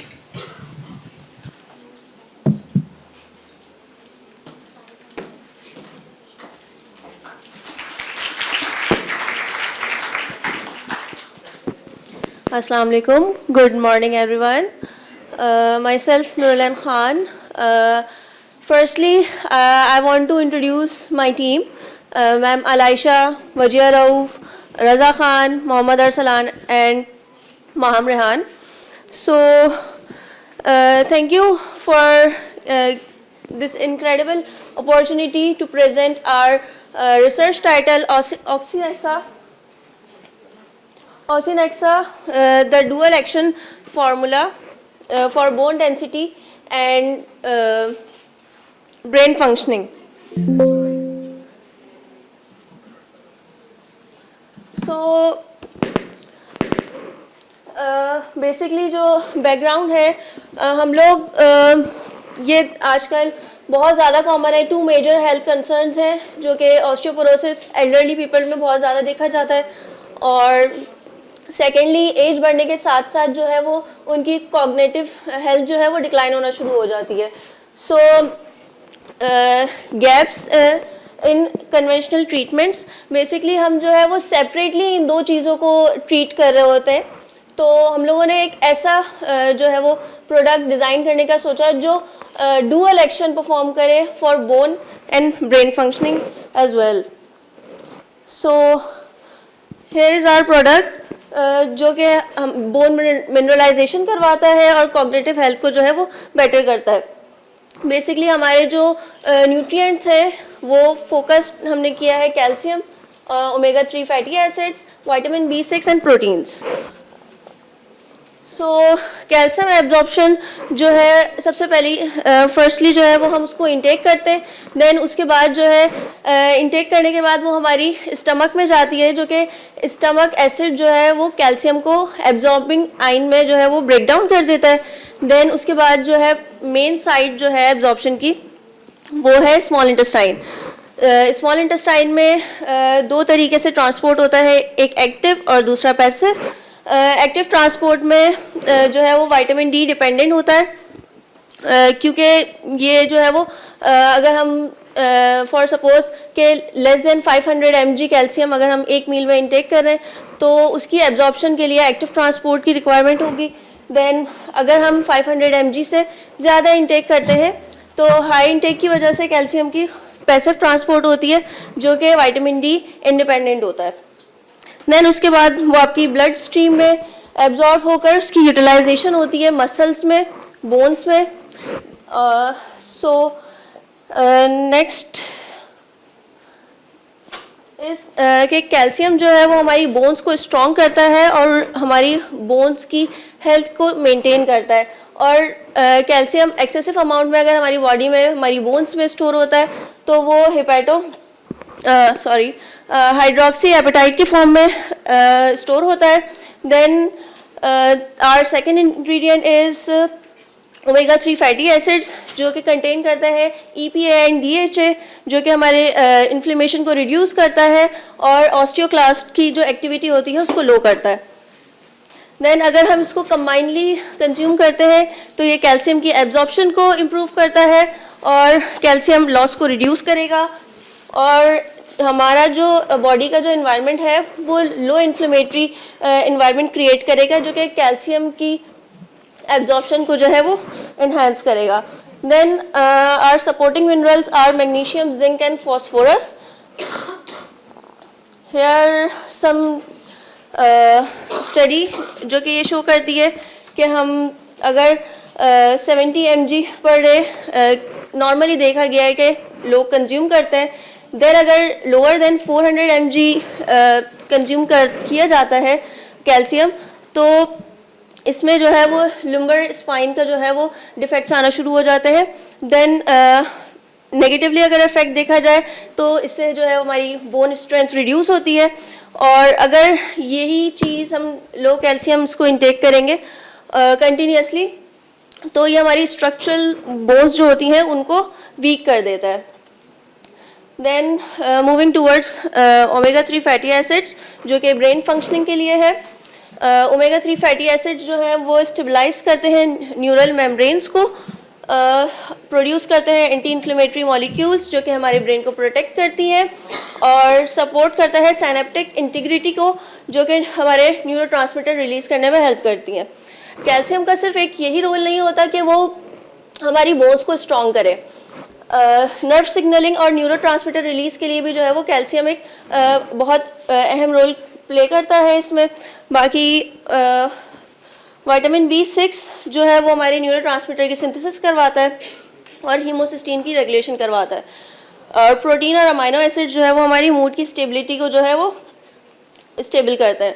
Than omega 3 का रोल क्या है? सबसे पहले ओमेगा 3 फैटी एसिड्स जो है वो जो प्रो इन्फ्लेमेटरी साइटोकाइंस होते हैं जो कि हमारे ट्रिप्टोफैन और क्या कहते हैं इसके सीरम को जो है वो लो कर देता है, जो कि सीरोटोनिन प्रोड्यूस करता है.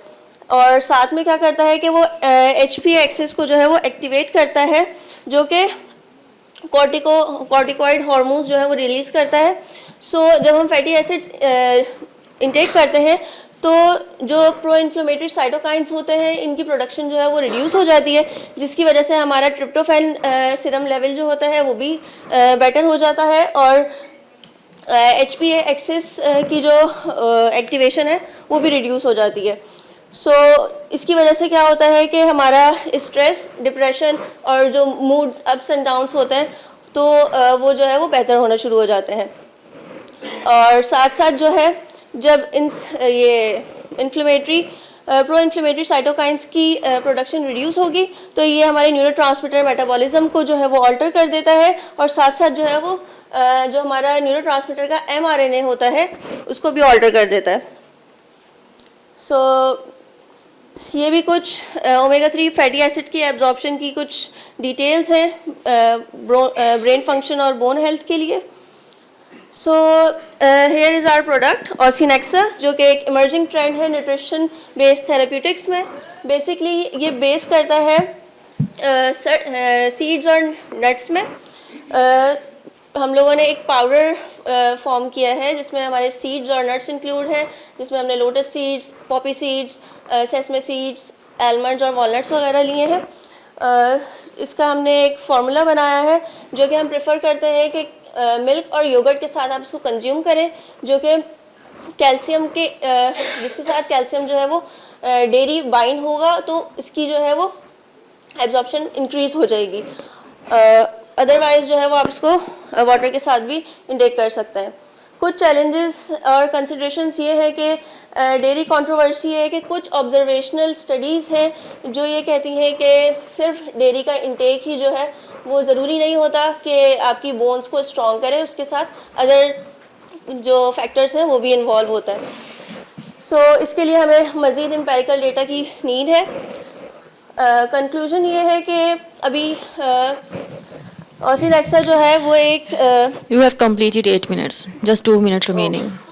ऑसिनेक्सा जो है वो एक प्रॉमिसिंग कैम्प बेस्ड इंटरवेंशन है जो कि टारगेट करती है बोन हेल्थ और ब्रेन हेल्थ को, और इसके लिए हमें फर्दर जो है वो क्लिनिकल ट्रायल्स की जो है वो ज़रूरत है, क्योंकि ये अभी हमारा अंडरगोइंग प्रोसेस है, चल रहा है अभी हमारा इस पे काम.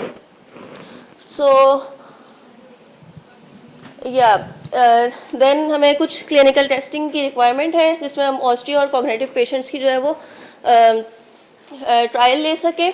और कुछ चीज़ें ऐसी हैं जो हमने मज़ीद रिसर्च करनी है इस हवाले से कि हम इसको प्लांट बेस्ड प्रोडक्ट्स को एक्सप्लोर करके कुछ लैक्टोज फ्री प्रोडक्ट भी बनाएं, ताकि जो है वो लैक्टोज इंटॉलरेंस के पेशेंट्स जो है वो भी जो है वो कैल्शियम की डेफिशिएंसी से सफ़र ना करें।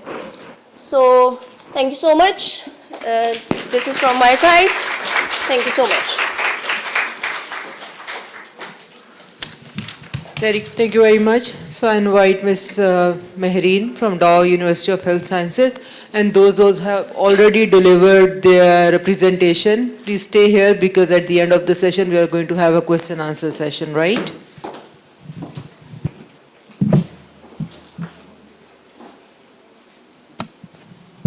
Miss Mehreen. Assalamu alaikum.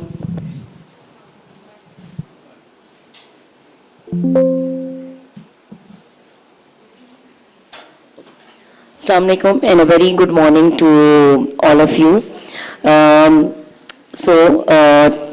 I would like to present my topic, which is related to nutrition, and my topic is the nutrition literacy of working mothers and relationship to child's diet quality.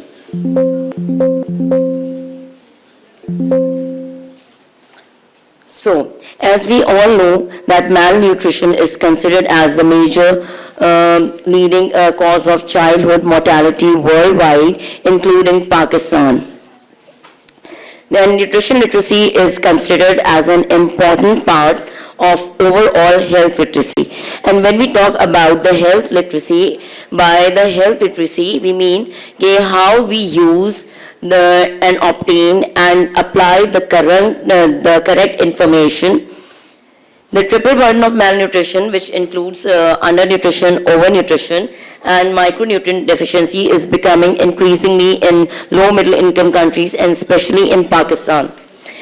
Developing healthy eating pattern and food preferences in early childhood may help establish future healthy diets, and according to UNICEF, 8 out of 10 children in Pakistan did not eat right type of food, and it's because of the nutrition literacy, we can say.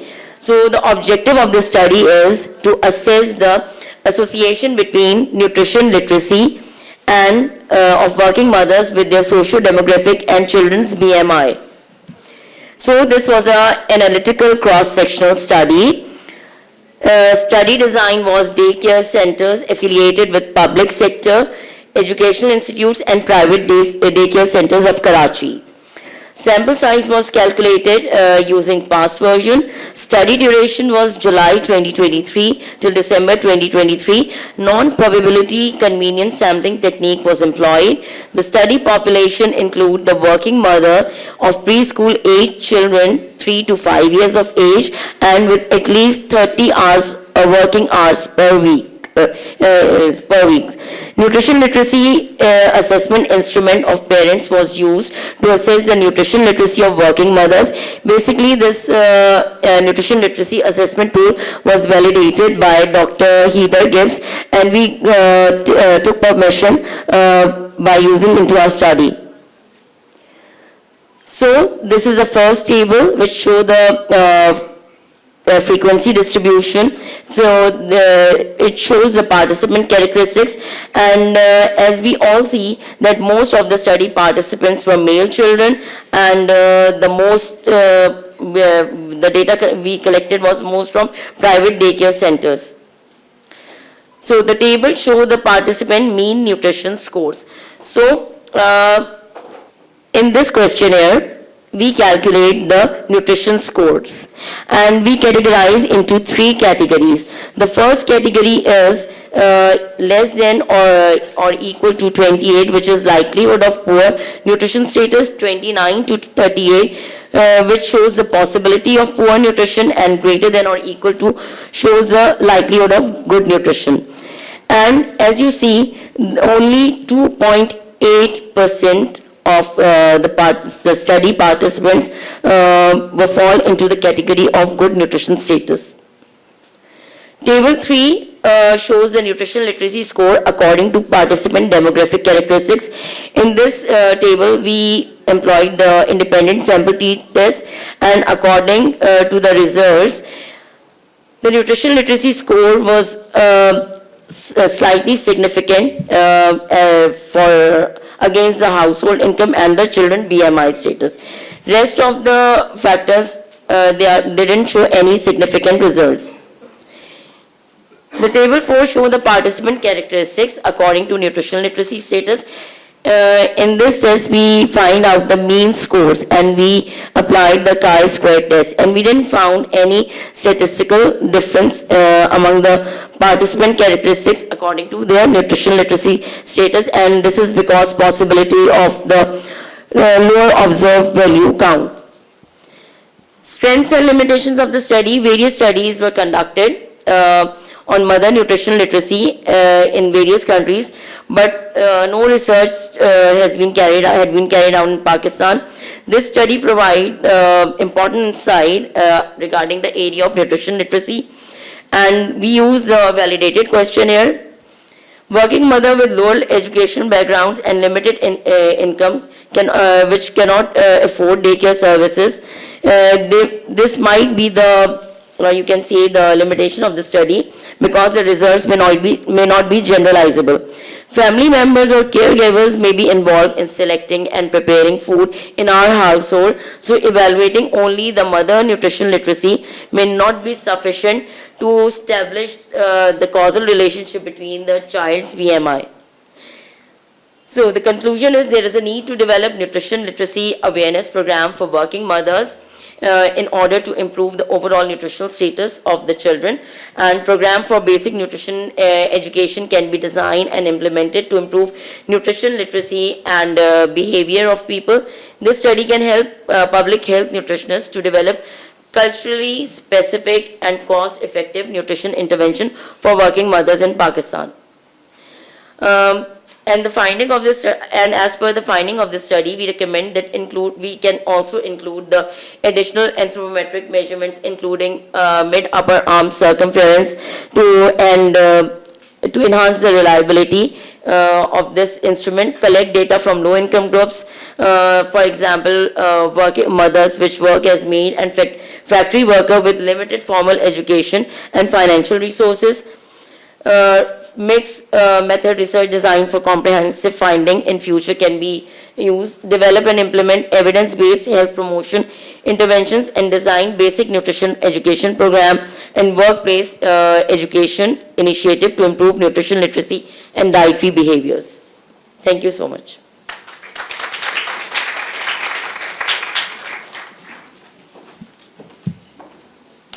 Thank you very much. Now, Ms. Sukena Shabir from Dow University.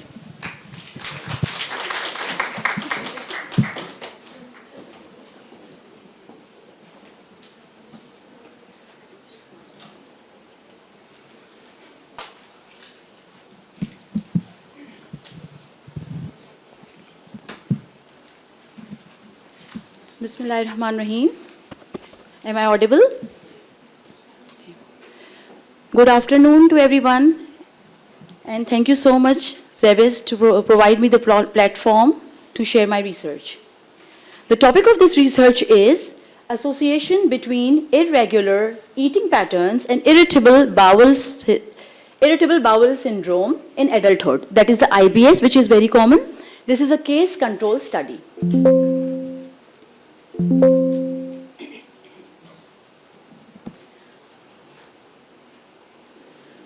Okay, when we talk about the IBS, it's highly prevalent functional gastrointestinal disorder, which is characterized by symptoms including abdominal pain and changes in the bowel patterns, whether the person is suffering from constipation, diarrhea, or maybe mixed, and the presence without any presence of any other gastric diseases. So it is usually and often seen that it has been linked with different dietary factors as well as different lifestyle factors. A study which was conducted in Pakistan in 2021 stated that here in our general population in adults, almost 33% of the people are suffering from IBS. And amongst those 33%, the percentage of the females was more as compared to the males. Then there was a study which was conducted in China, which revealed that around, like in China, when the study was done on the eating patterns and IBS, the positive relationship was seen.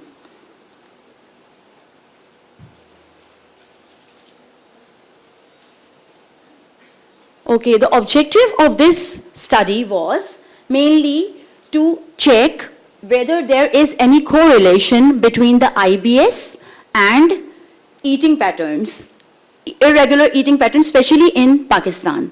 This was the pioneering study because there was no other study which was specially done on the eating patterns and in which the things were evident. And the hypothesis of this study was that IBS is directly linked with the irregular eating patterns. What were the eating patterns which were basically studied? There were different patterns which were studied, which we will be looking at.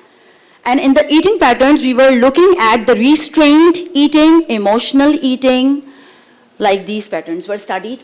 Okay, it was a case control study which was conducted among the patients of NILGID, that is National Institute of Liver and Gastrointestinal Diseases. This is at Dow University of Health Sciences, OJA. And those people who were coming to the OPD, the study was done on those people. Okay, the study population were, as I just discussed, the people who were coming to the OPD. And the inclusion criteria for the cases and the inclusion criteria for the controls was that the cases which were selected were actually the individuals who were the residents of Karachi and who visited NILGID, and those cases were confirmed by the Rome 4 criteria. This is the criteria which can confirm the cases of IBS. This is an international criteria which is recognized worldwide. Okay, and the inclusion for the control was that these were also the residents of Karachi, adult population, and they were matched with the cases by the age and the gender. The exclusion criteria for this case control study was that in the last 5 years, people who had been diagnosed with some sort of malignancy, they were excluded except for the squamous cell carcinoma or the basal cell carcinoma of the skin. Then people who had other alarming symptoms that were not linked with the IBS, such as the fever, anemia, weight loss, gastrointestinal bleeding, or the abdominal mass. Finally, those people who were alcoholics or who were on some of the drugs, they were also excluded. Now, the assessment of IBS, as we just discussed, was done by the Rome 4 diagnostic criteria. Assessment of the eating style was done by the questionnaire which was worldwide recognized.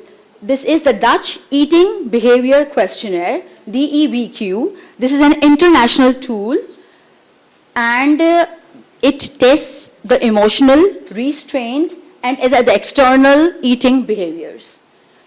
Then the sampling method, this case control study was done with the non-probability consecutive sampling.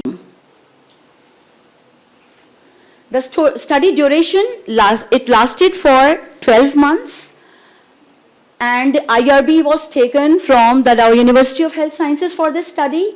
The sample size was calculated on the OpenEpi online software using a pre-reported odds ratio of association between the IBS and the score of eating style as 3.75 at the 95% confidence level and 80% power for the test. The sample size was actually 116, that is 58 cases and 58 controls, but it was increased to 128 due to the difference between the average age of the cases and the controls. Data analysis was done on SPSS 26, Persian, and different tertiles. The data was divided into different tertiles, 3 tertiles, and to examine the effect of different eating styles on the participants' characteristics, the total score of the eating styles were divided into 3.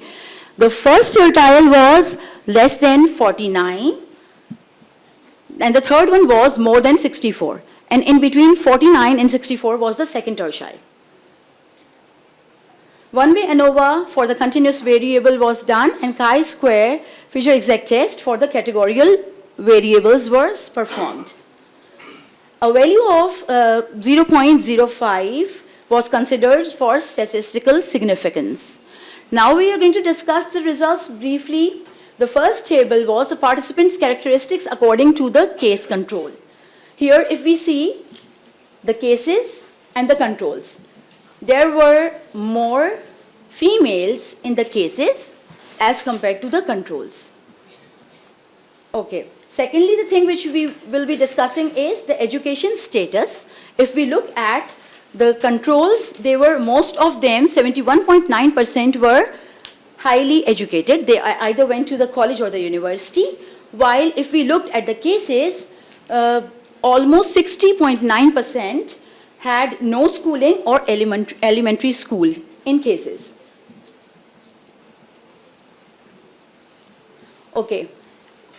Then, if we talk about the employment status, in the control group,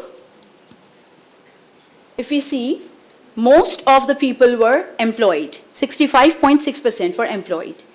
Okay, then if we talk about the income group, less than 50,000 income was seen in basically the cases. If you look at the cases, their income level was less as compared to the controls. Okay. Now the DEBQ 2 group. minutes remaining. Okay. Now the DEBQ group, the tertiles were less than 49. Now those who came in tertile 1, they were basically more, if you look at the cases and the controls, more cases were seen in tertile 3. It means that they were having the irregular dietary patterns more as compared to the cases, as compared to, the controls. If we look here, tertile 3 we have got almost 36% of the people who are lying in tertile 3. Okay, now this is the second table. This is going to show us regarding different tertiles. And here, if we look at the IBS group and non-IBS group, those who were having the irritable bowel syndrome and those who were not having the irritable bowel syndrome, you can see here the thing which we just discussed, that in tertile 3, we were having more IBS cases as compared to controls. Now, this was the question which was asked for the confirmation of the IBS. Now, these were few questions which were asked. And most of the people who were suffering from IBS, they were having 2 to 3 times a week or even more than that abdominal pain. Okay. Now, these are few more questions which confirmed the IBS. The strength and the limitation of the study. The strength of this study was that the questionnaires which were used, the measurement tool, they were all validated. They are already pre-tested and validated. And the data collectors were well trained for this study, but one of the limitations is that the height and the weight of the participants were self-reported. Time is over now. Okay. Just wrap up. Okay, thank you. Just we would like to have something like conclusion is that here in Pakistani population, emotional eating and restrained eating, all these behavioral eating patterns, they are directly linked with IBS. So we need to control all those things on all the platforms, including the social media and other print platform also, that we should know that whenever we are eating, we should eat mindfully. We should have the mindful eating. Thank you so much.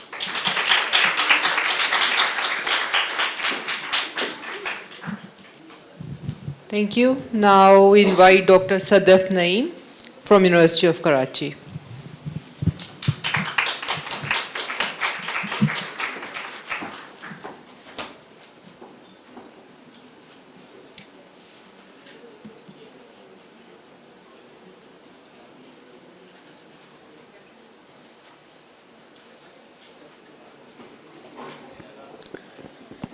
Okay, as you all know that the process of drug discovery It is a very lengthy process, and it may take approximately 15 to 20 years to bring one drug into the market. Along with that, it is also a very costly process, and it may take approximately $50 to $60 billion in the whole process. So nowadays, with the advancement in the computational facilities, we can use the computational tools that will help us to reduce the cost and the time of this process. So hello, I am Dr. 𝗟𝗵𝗲𝗍𝗂 𝗍𝗏 from Karachi University, and today I'll be explaining one of my projects where we have applied the computational tools and used the structure-based virtual screening method to identify the inhibitors for one of the protein, that is dihydrofolate reductase, that is involved in the typhoid fever.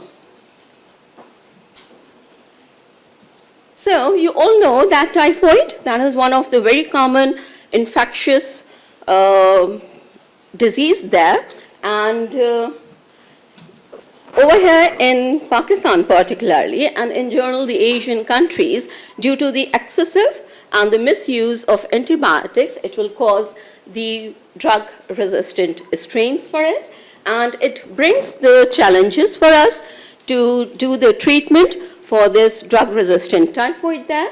And so as in general, that it brings up as a public health crisis for us, and for the treatment of this drug resistance, we need to have few new medicines to treat this drug-resistant typhoid there. And the first step to treat and to find the new drugs is to identify the target, and over here we have targeted the enzyme dihydrofolate reductase. It is one of the enzymes that is involved in the cell growth and DNA replication. So the thought is that if we inhibit this dihydrofolate reductase, we can inhibit the synthesis of thymidylate and purine synthesis, and in this way we can have or restrict the DNA replication of the typhoid bacteria. So although there are a couple of inhibitors and the drugs already there in the market, but as I told you that due to the resistance in that available drugs, we need to look for some new medications.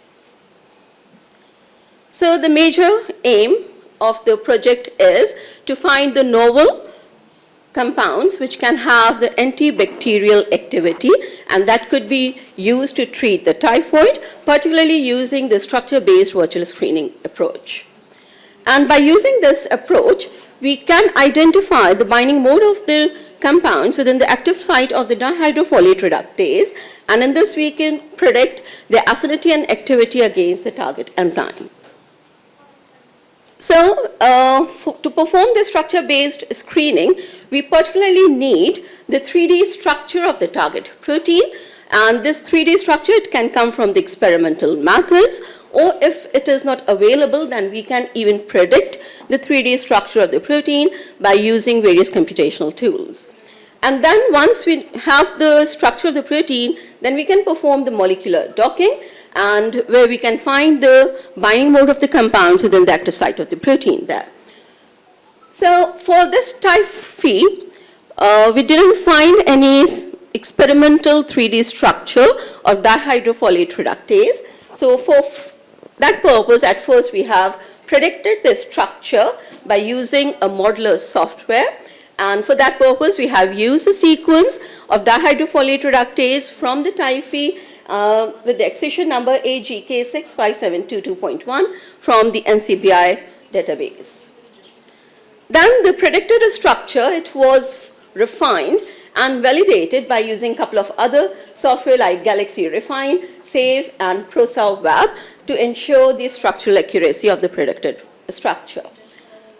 Another important point, as we try to bind the structure of the new drug molecule into the active site of the protein, so we should have the identification of the active site of the protein, and again this part has been done through CAST-P tool, and it was further validated through NCBI conserved domain database. So if we know this structure through the experiments, then we may know the active site of the protein, but as we are predicting the structure, so we need to predict the binding site as well. And the part of the project which I am presenting over here, we have used a subset of the zinc database, and that is the zinc now, and which consists of approximately 20,000 molecules which have been screened against this dihydrofolate reductase enzyme. And at first we have applied the Lipinski rule of 5 to filter out the compounds, and we left with nearly 17,400 compounds after the application of this filter. And then after the preparation of the protein molecule, the preparation of the ligand molecules in the database, then we have performed the molecular docking, and there are a couple of different docking softwares which are available, but over here for this particular project I have used this MolGrow virtual docker software to perform the docking. And it generated 5 different poses, which are the 5 different orientations of the conformation of the docked molecule within the active site of the protein. And once the docking has been performed, then we analyze the docking results based upon the docking score, and that is a binding energy. Along with that, we also have checked the interaction of the docked molecule within the active site of the protein. So in the results, at first on the left side, it is the predicted structure of the dihydrofolate reductase from the type Phi. On the right side, it represents the results for the active site prediction, and we got the amino acids which are there in the active site of this protein, and then performed the docking. And for that purpose, we have screened the zinc now database. And what these molecular docking methods will do, they predict the binding orientation of the drug candidates within the active site of the protein to form this stable complex, which help us to predict the affinity and the activity of these small molecules against the target protein. And these docking methods, they use the energy-based scoring function to identify the most favorable conformation, and that is the energetically most favorable conformation within the active site of the protein. So the hypothesis of docking method is that the low energy scores, they indicates the favorable protein-ligand interactions. So the task of this project and the docking studies is to look for the protein-ligand complexes with lowest potential energy. But over here, we don't only focused on the binding energies, but along with that, we also looked into the interactions which are involved in between the ligand and the amino acids in the active site. So there are a couple of shortlisted compounds, the top hits with the lowest energy, and along with that, we also analyzed the interaction and found that most of the compounds, they form the interactions, hydrogen bond interactions with arginine 52 and arginine 57. 2 minutes remaining. Okay. So these two are the important amino acids for the binding of the ligand into the protein site. Over here, just representing the binding in the active site. Further details, the interaction where it will be forming the hydrogen bonds with arginine 57 and arginine 52. So this is one of the top hit compound there with ID 4244696 that come up with the lowest energy there. Couple of more compounds with their energies and the binding mode within the active site of the protein. So we can say that the results of these docking studies, they are helpful in identifying the novel compounds which could be the inhibitor of dihydrofolate reductase, which could be helpful for the treatment of drug-resistant typhoid there. And as I told you before, that this method, by using the computational tools, it may be helpful in reducing the cost and the time, and we can, by analyzing the computational studies, can shortlist the compounds which can only be tested in the lab. This is one of the approach, but within this method, then I have also used another computational approach, which are the ligand-based methods, and then the common compounds which we get from both the two methods, they will then going to be tested in the lab for their activity. Thank you. Thank you. Now, Professor Dr. Asma Naeem, University of Karachi.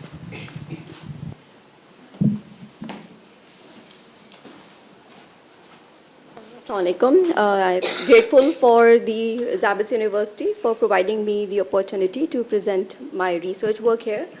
And I'm thankful to Dr. Sadaf for setting the stage, which will help me to further explain the findings of our result. The project is basically a collaboration with the biophysics lab of Dr. Sadaf Naeem. In my study presented here today, we have used the in silico approach in order to identify some novel drugs which could be used against multi-drug resistant Pseudomonas aeruginosa organism. And here we have used the already FDA approved drug database to screen for a new target drug. Now, Pseudomonas aeruginosa is a potential pathogenic organism which is associated with nosocomial infections and has various intrinsic and extrinsic methods of drug resistance, and it is associated with increasing cases of nosocomial infections, the hospital-acquired infections, which become problematic for treatment. The pathogen has an array of virulence factors which contribute towards the disease progress and pathogenesis. It has a lipopolysaccharide, type 4 pili, type 3 secretion system, and along with that it produces a number of enzymes and toxins which damage the host cell. Now, among these virulence factors, the pyacinin production, a colored pigment, is very important in the disease process. So we have basically targeted one of the enzymes involved in pyacinin production and screened for the activity of approved drugs against those compounds. So we have used the drug repurposing approach, a very recent method where the time and the money which is utilized in the development of new drugs is bypassed, because already approved drugs are repurposed for another purpose.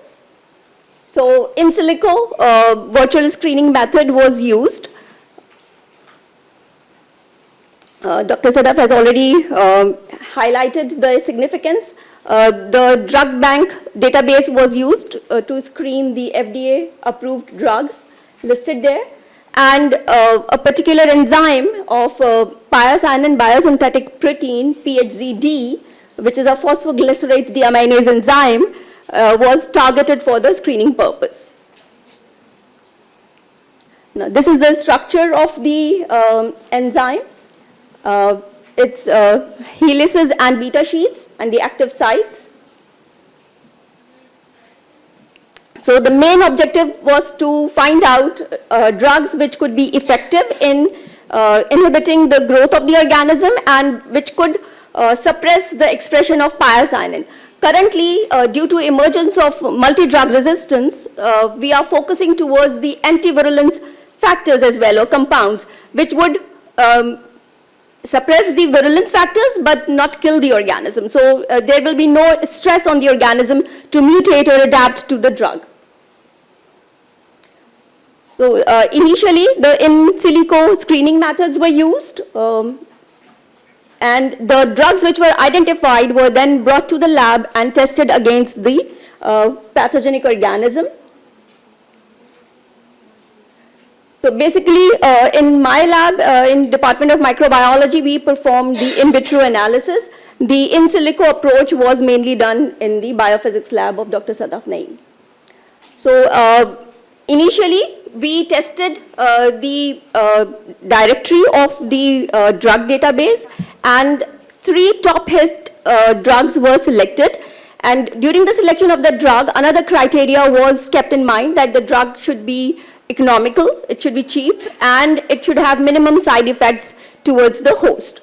So that led to the identification of 3 different drugs, and their activity on the pyacinin production was evaluated with the help of chloroform extraction method.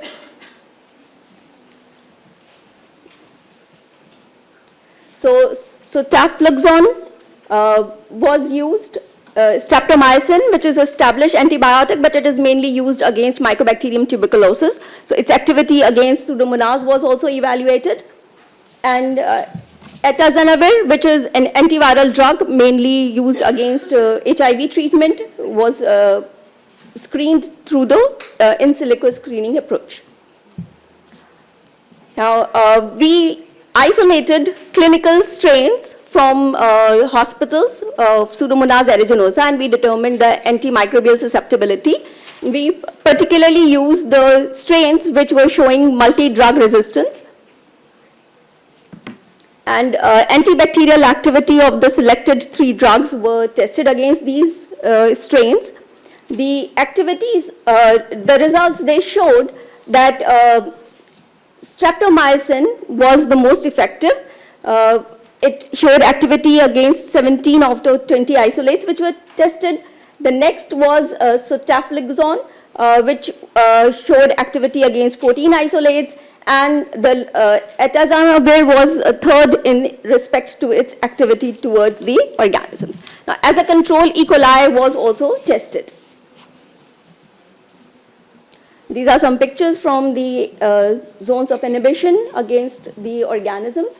Now, after screening the organisms for the activity, they were further evaluated for the minimal inhibitory concentration and the minimal bactericidal concentrations, so that we have an idea about the concentration of the compound which is required to inhibit the growth. So the MIC and MBC values were determined. 1 microgram per ml of streptomycin and 3.5 microgram per ml of sotagliflozin and atazanavir were effective against the organisms. Then antivirulence potential was estimated by determining the reduction in pyocyanin production in response to these drugs, and we found a significant reduction in pyocyanin production against all the 3 drugs. More than 80–90% reduction in pyocyanin production was observed. So the conclusion from our study is that we can effectively use the in silico modeling approaches in order to filter out drugs which could be effective against virulence markers and multi-drug resistant organisms in order to speed up the process of identifying new drugs for the treatment. Now, these are just the preliminary results of in vitro study. The next step is to conduct in vivo studies and to see the effectiveness of these drugs when given orally or IV to the patients to see how effective they are in controlling the infections. So the specific binding sites were identified where the drugs were interacting with the enzyme.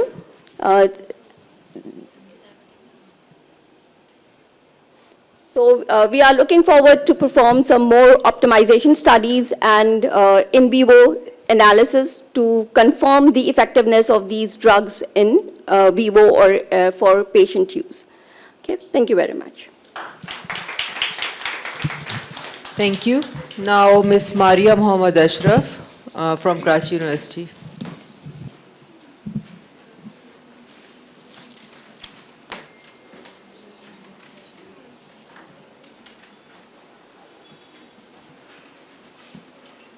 Assalamu alaikum. I am Maria Ashraf, PhD student from Department of Microbiology, University of Karachi. Today I am presenting my research entitled as Optimization of Lipase Production from an Endophytic Bacterial Strain Isolated from a Helophyte, using Cassiophystulla seeds as well as Phlegmatis carpus stem.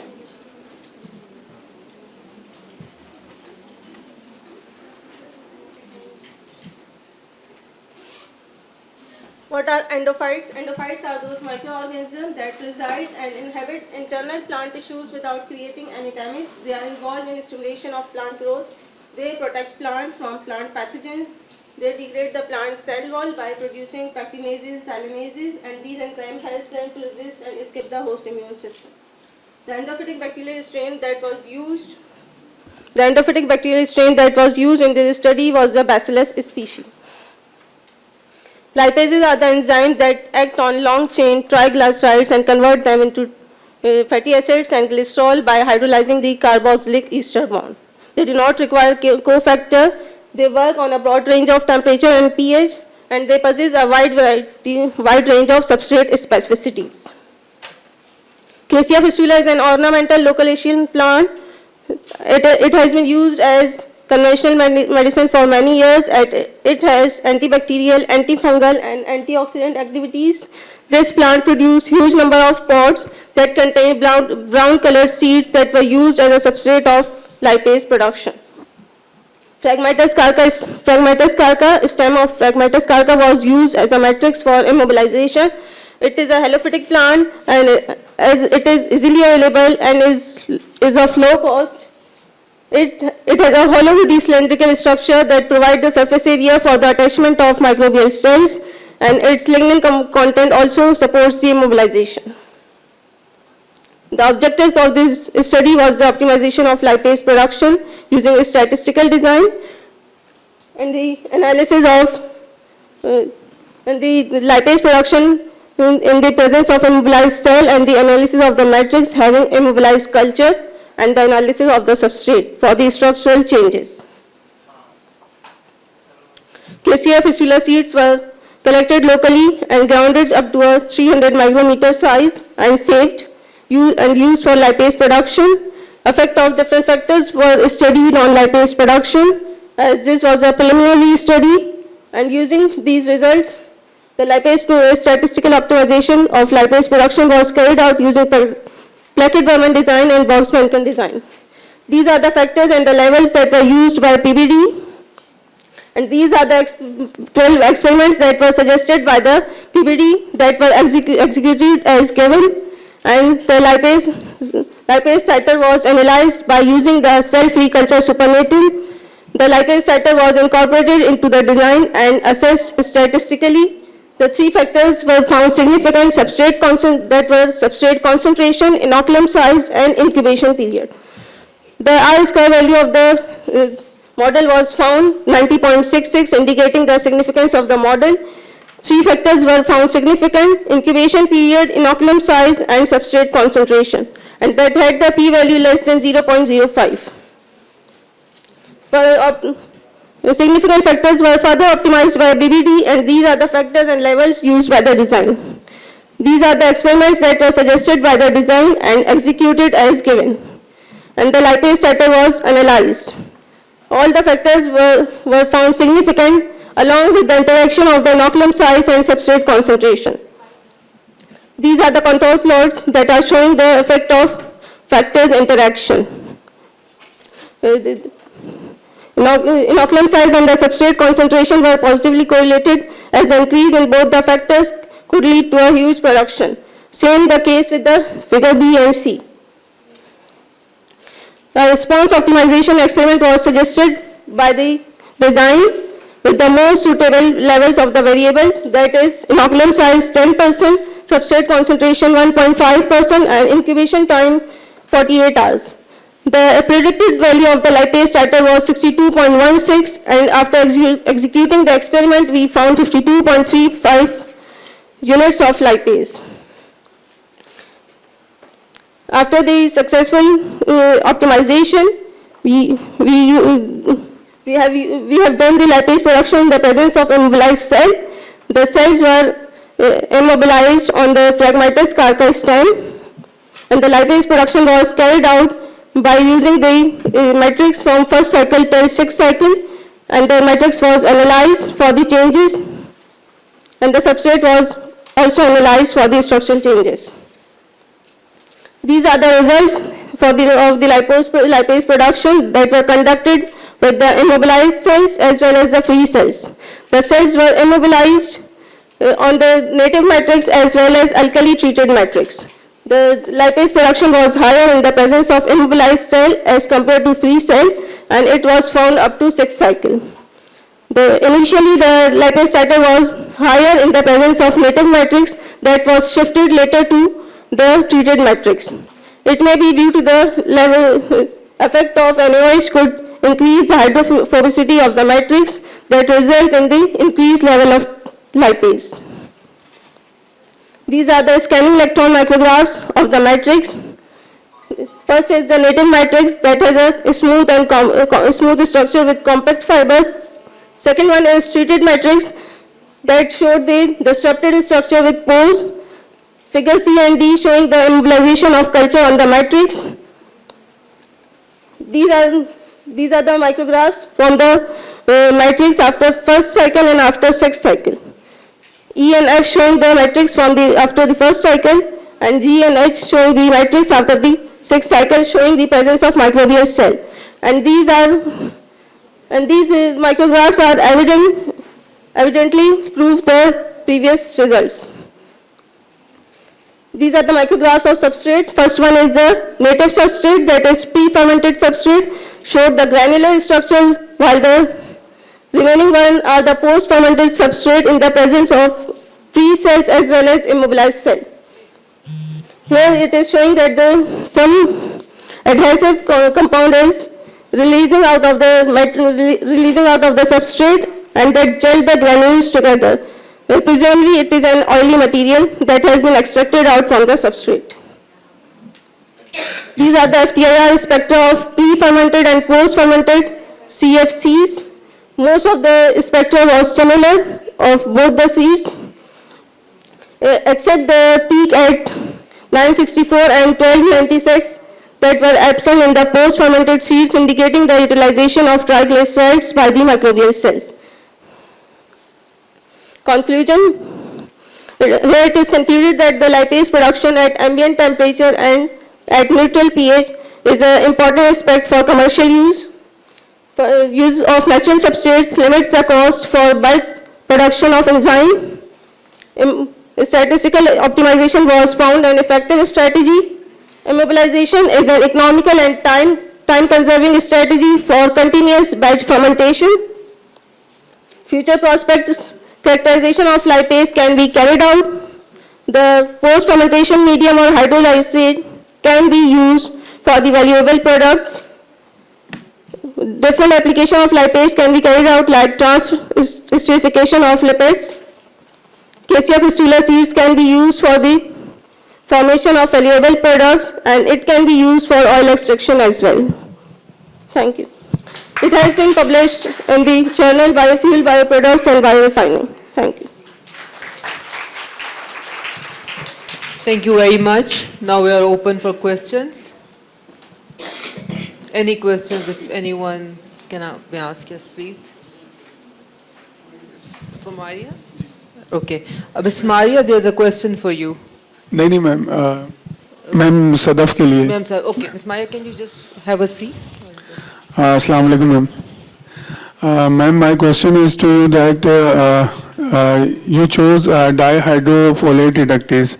In DNA replication cycle, there are also equally important enzymes in that pathway. So why did you specifically target that enzyme? There is an answer in your question itself. So the existing antibiotics which are there, for which we have the resistance, they are targeting different enzymes involved in the DNA replication, like topoisomerase, for example, ciprofloxacin, which is the major drug used for the typhoid treatment. So that is the main purpose for us. We want to target a different enzyme which not have been studied yet for the treatment of typhoid. So we get some novelty there. Yeah.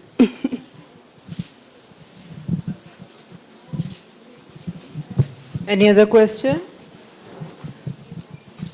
Ma'am, I have another question for Dr. Sukaina Haider. Ma'am, you mentioned that in inclusion criteria, you did not exclude patients who were having squamous carcinoma. So what was the reason behind that proposition?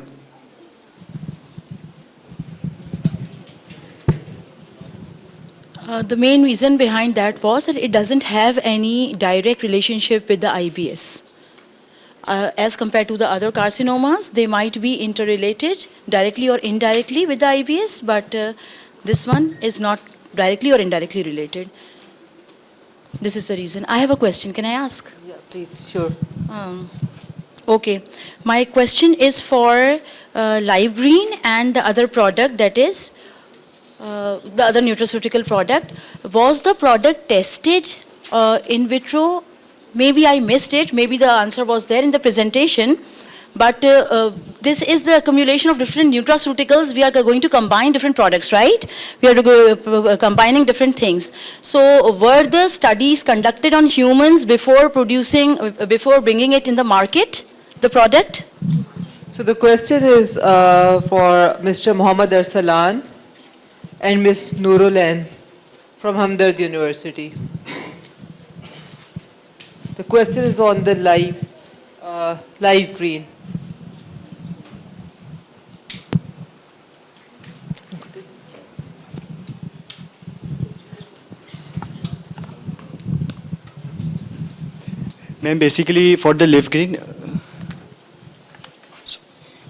Ma'am, basically for the live green, we have animal feed testing, but not in human trials. It's currently ongoing process. It's not commercialized yet.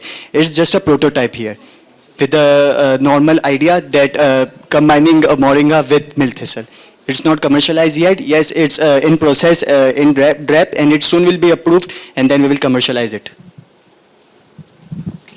And Nurul Khan has left the podium. Okay, so before commercialization, yes, you are planning to have different studies on humans also, yes, right? Yes, ma'am. So if this product, is this internationally anywhere else in any other brand, the same formulation? No, ma'am. It's not anywhere else, but it was a patient where we were treating him with this formulation, and the doctors target him as a lifespan of 6 months. A patient was diagnosed with liver cirrhosis, but when we provide him this treatment, the lifespan increased towards 3 years.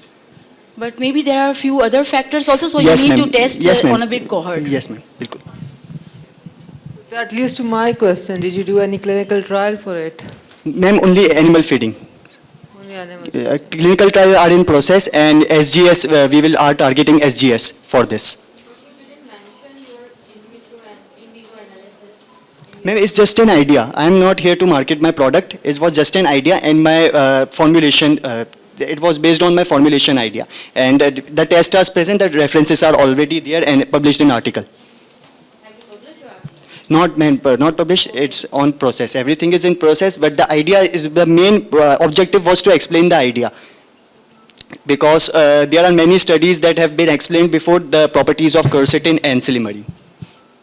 Okay.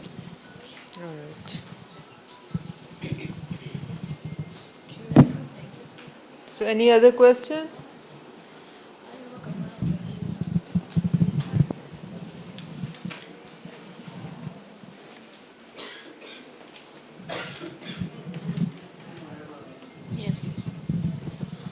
Assalamu alaikum. My question is to Dr. Asma. Ma'am Asma. Assalamu alaikum. Ma'am, my question is that what do you feel about in silico repurposing? Why does it matter so much in today's era or in last 10 years? What significance has it got in our society when we talk about our society? Thank you very much for your question. Basically, the in silico approaches, they minimize our experimental time period.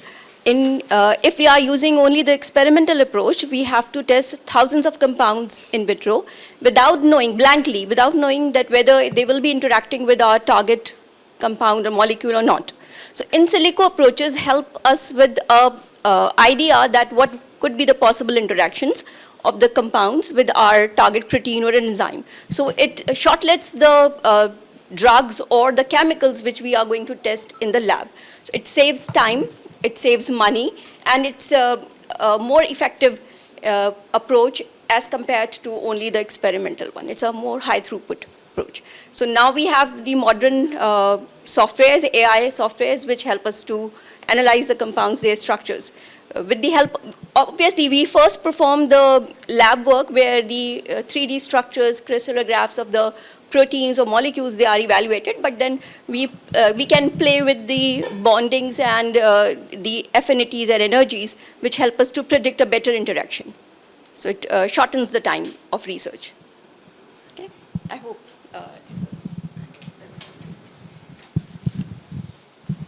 Any other questions?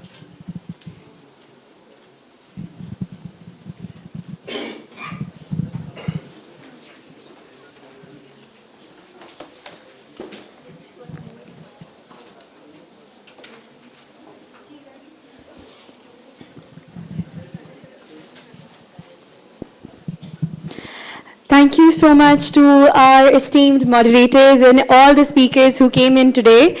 This was an amazing session, and please give a round of applause to our moderators and all the speakers. So we have some gift hampers for all of our oral speakers, and those are sponsored by Young's Private Limited, Ahmed Foods, Suhaira International, Standard Bureau, AM International, Pie in the Sky, Shahi Foods, Perfecto, and last, 𝗮𝗙𝗻𝗻𝗄 𝗬𝗏 Private Limited. A huge round of applause for all of our sponsors, please. We are very thankful to your contributions to this conference. We do have some of our sponsors in the crowd, in the room here with us today. So first of all, I would like to call Ms. Sadia from Shahi Foods on stage. A huge round of applause.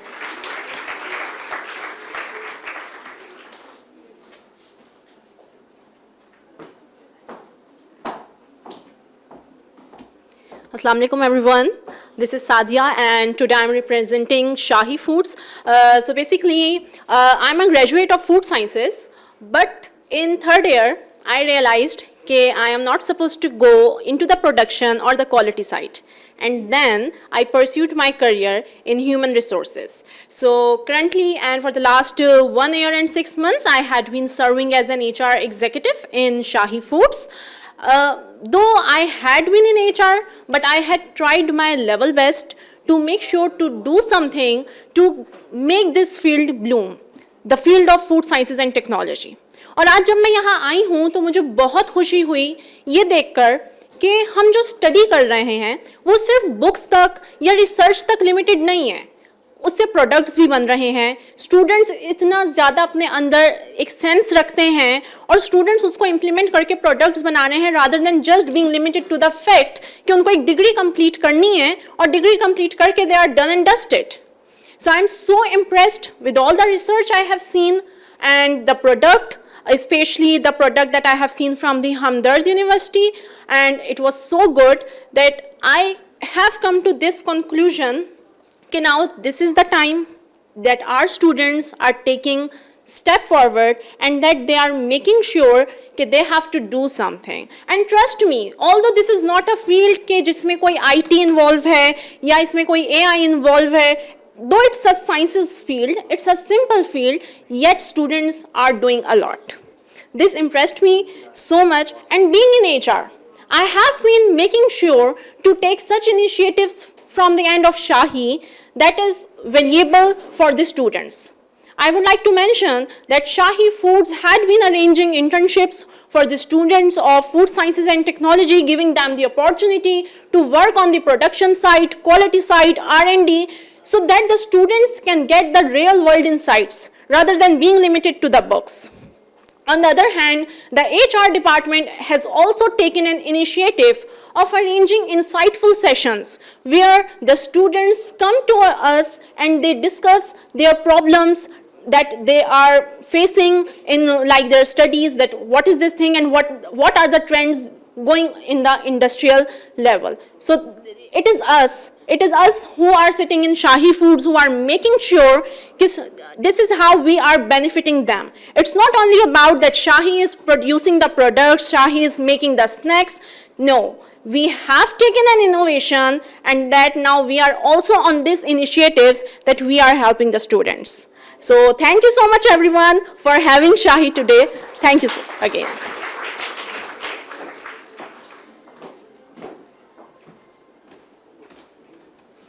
Thank you, ma'am. We are very grateful for your presence here today. Now, we also have Mr. Arkam from 𝗮𝗙𝗻𝗻𝗄 𝗬𝗏 Private Limited. So please welcome him on stage in a huge round of applause.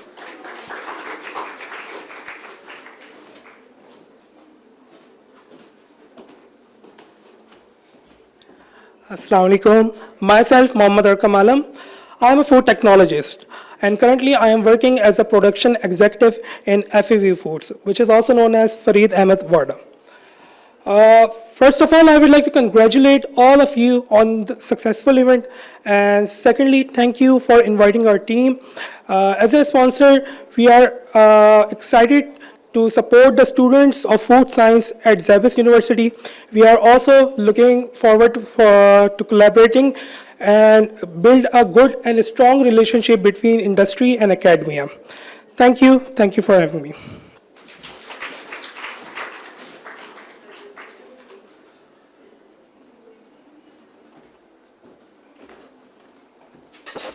Thank you, sir. May I also please have Mr. 𝗟𝗏𝗧𝗏 from Young's Private Limited on stage in a huge round of applause.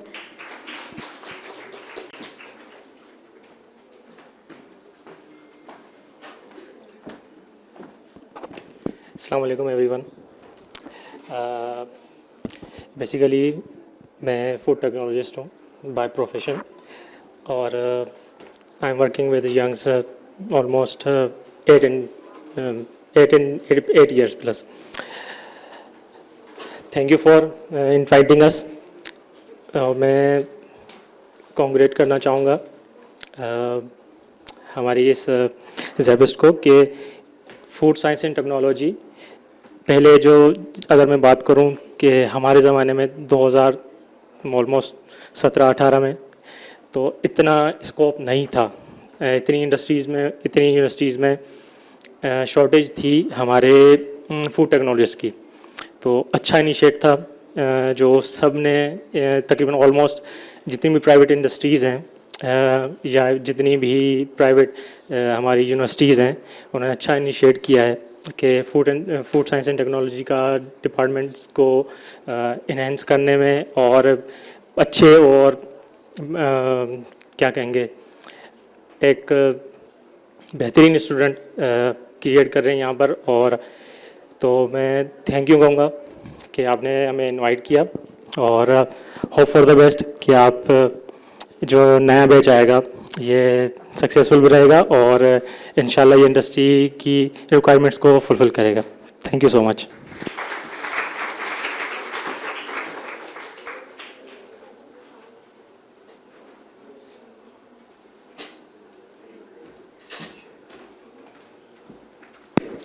Thank you, sir. Now we are going to proceed with the award ceremony for all of our oral speakers. So I would like to call on stage Dr. Kashif Ali, Dr. Hamad Kiani, Dr. Sara Mudassir, and Dr. Amrina Khatoon on stage to commence the award ceremony. Please welcome them on stage in a huge round of applause. May I also have Mr. 𝗟𝗏𝗏𝗏 on stage to present the awards to all of our oral speakers. Please welcome them in a huge round of applause.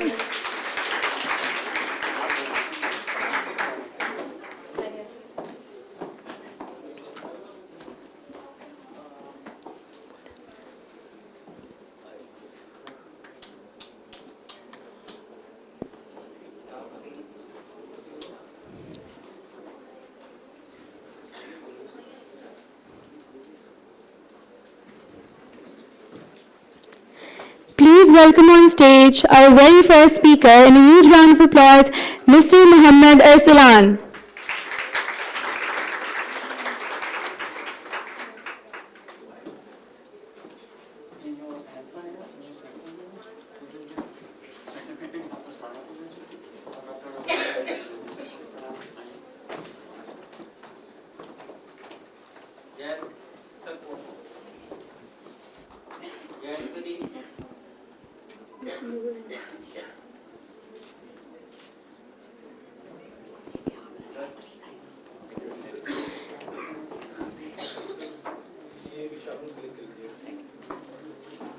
May I please now have Ms. Nurulain Khan on stage to receive her certificate.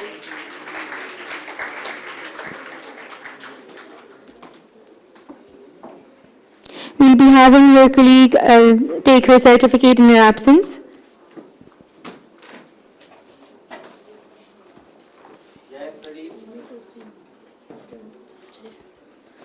May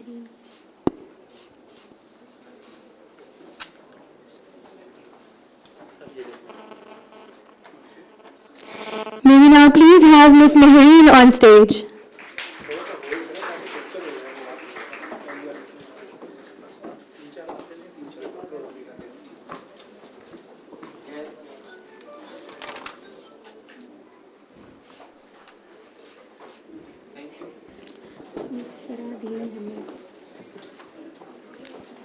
नहीं है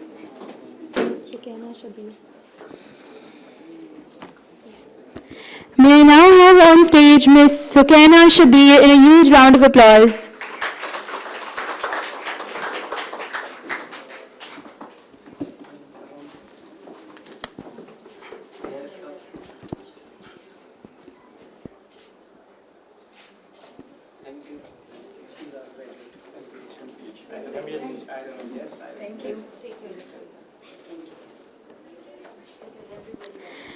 May I now please have on stage Dr. Sadaf Naeem.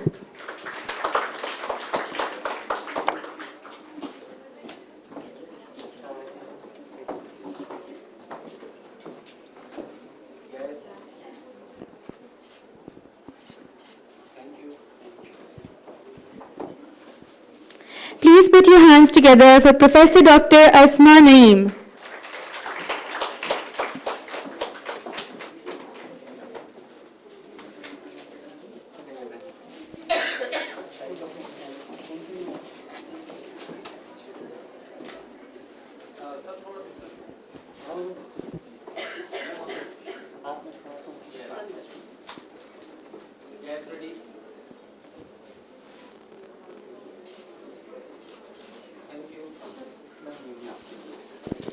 And last but not the least, please welcome on stage Ms. Maria Muhammad Ashraf.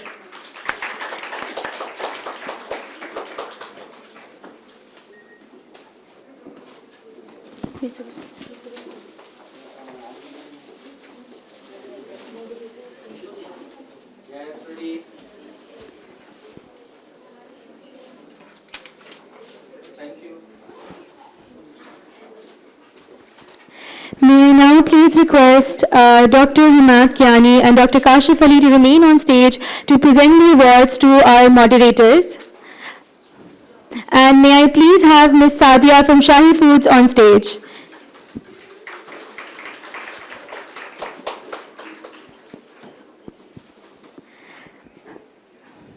Please put your hands together for our moderator, Dr. Amrina Khatoon.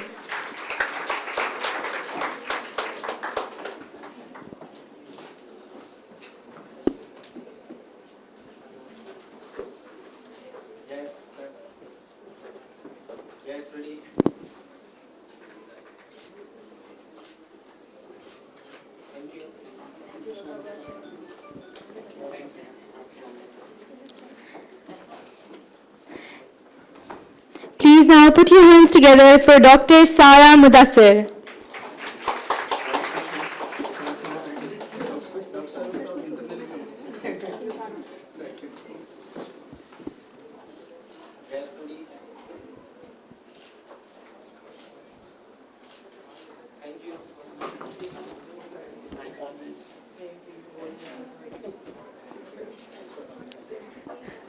Thank you, ma'am. Thank you so much to all of our speakers and moderators. May I please ask Dr. Himmat Kiani and Dr. Kashif Ali to remain on stage to present the awards to our honorable sponsors. May I please have Mr. 𝗟𝗏𝗪𝗏 Private Limited on stage to receive his certificate.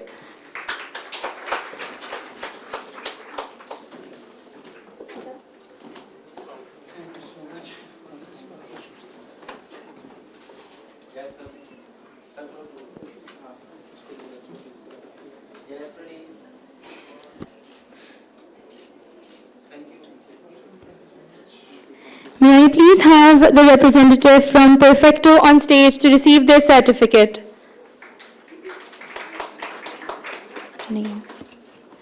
May I please have Ms. Sadia from Shahi Foods on the stage to receive her certificate.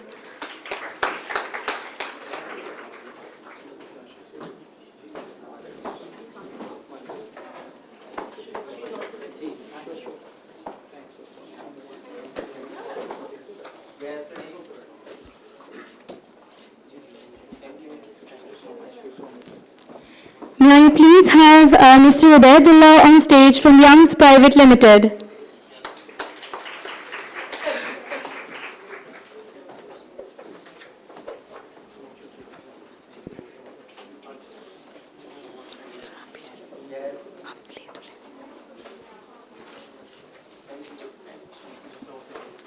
May I please have the representative from Sahara International to come on stage and receive their certificate.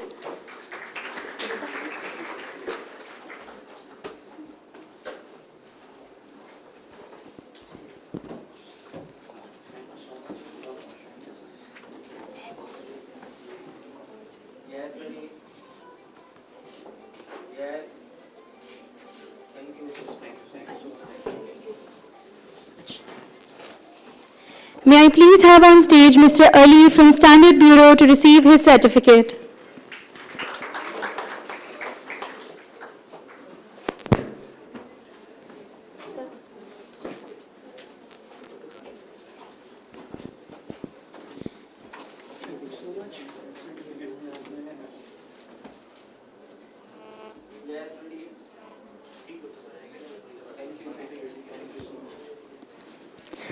Thank you so much, sirs, for the award ceremony. And thank you to all of our moderators and our sponsors who took part in today's conference and made this a success.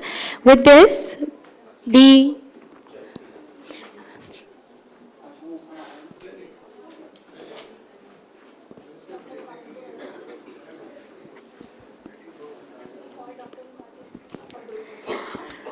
have Dr. 𝗟𝗏𝗪𝗏 in the conference with us today. Please welcome him with a huge round of applause.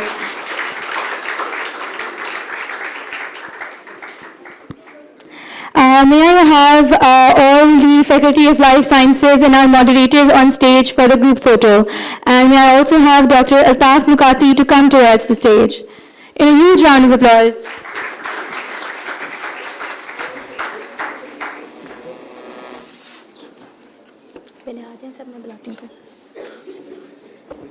And please, all the oral presenters, please make your way towards the stage for the group photo.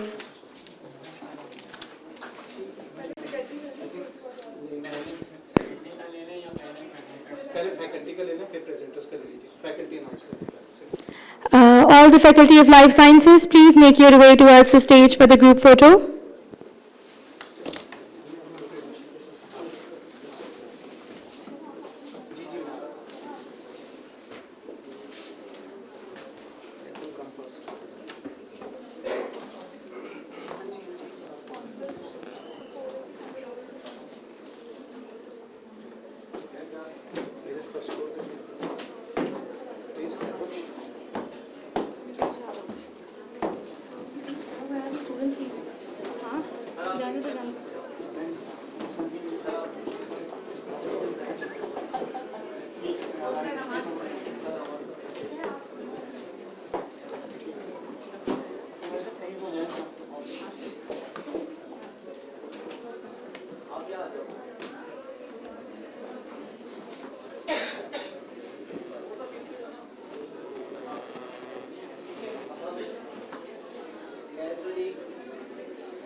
May I now have our sponsors and oral presenters to make their way towards the stage for the group photo.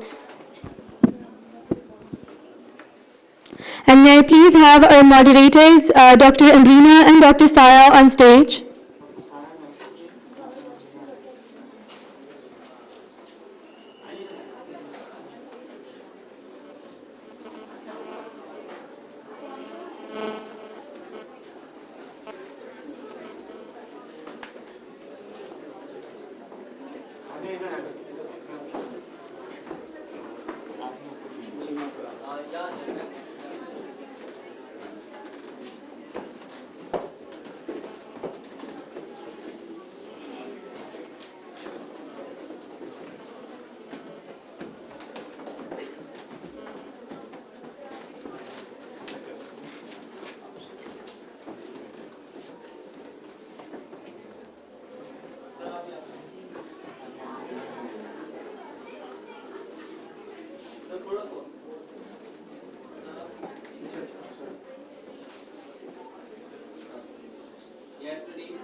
Interval.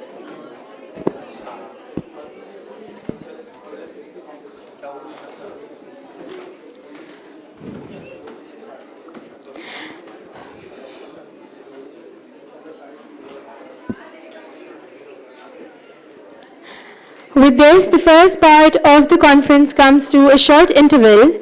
Students, I request you to please stay seated. I request all of the faculty and esteemed guests to head towards room 6 for lunch and prayer break. We will reconvene afterwards for the project display competition sharp at 2 p.m. at the media studio. Students, please remain seated while the faculty makes their way out of the conference room.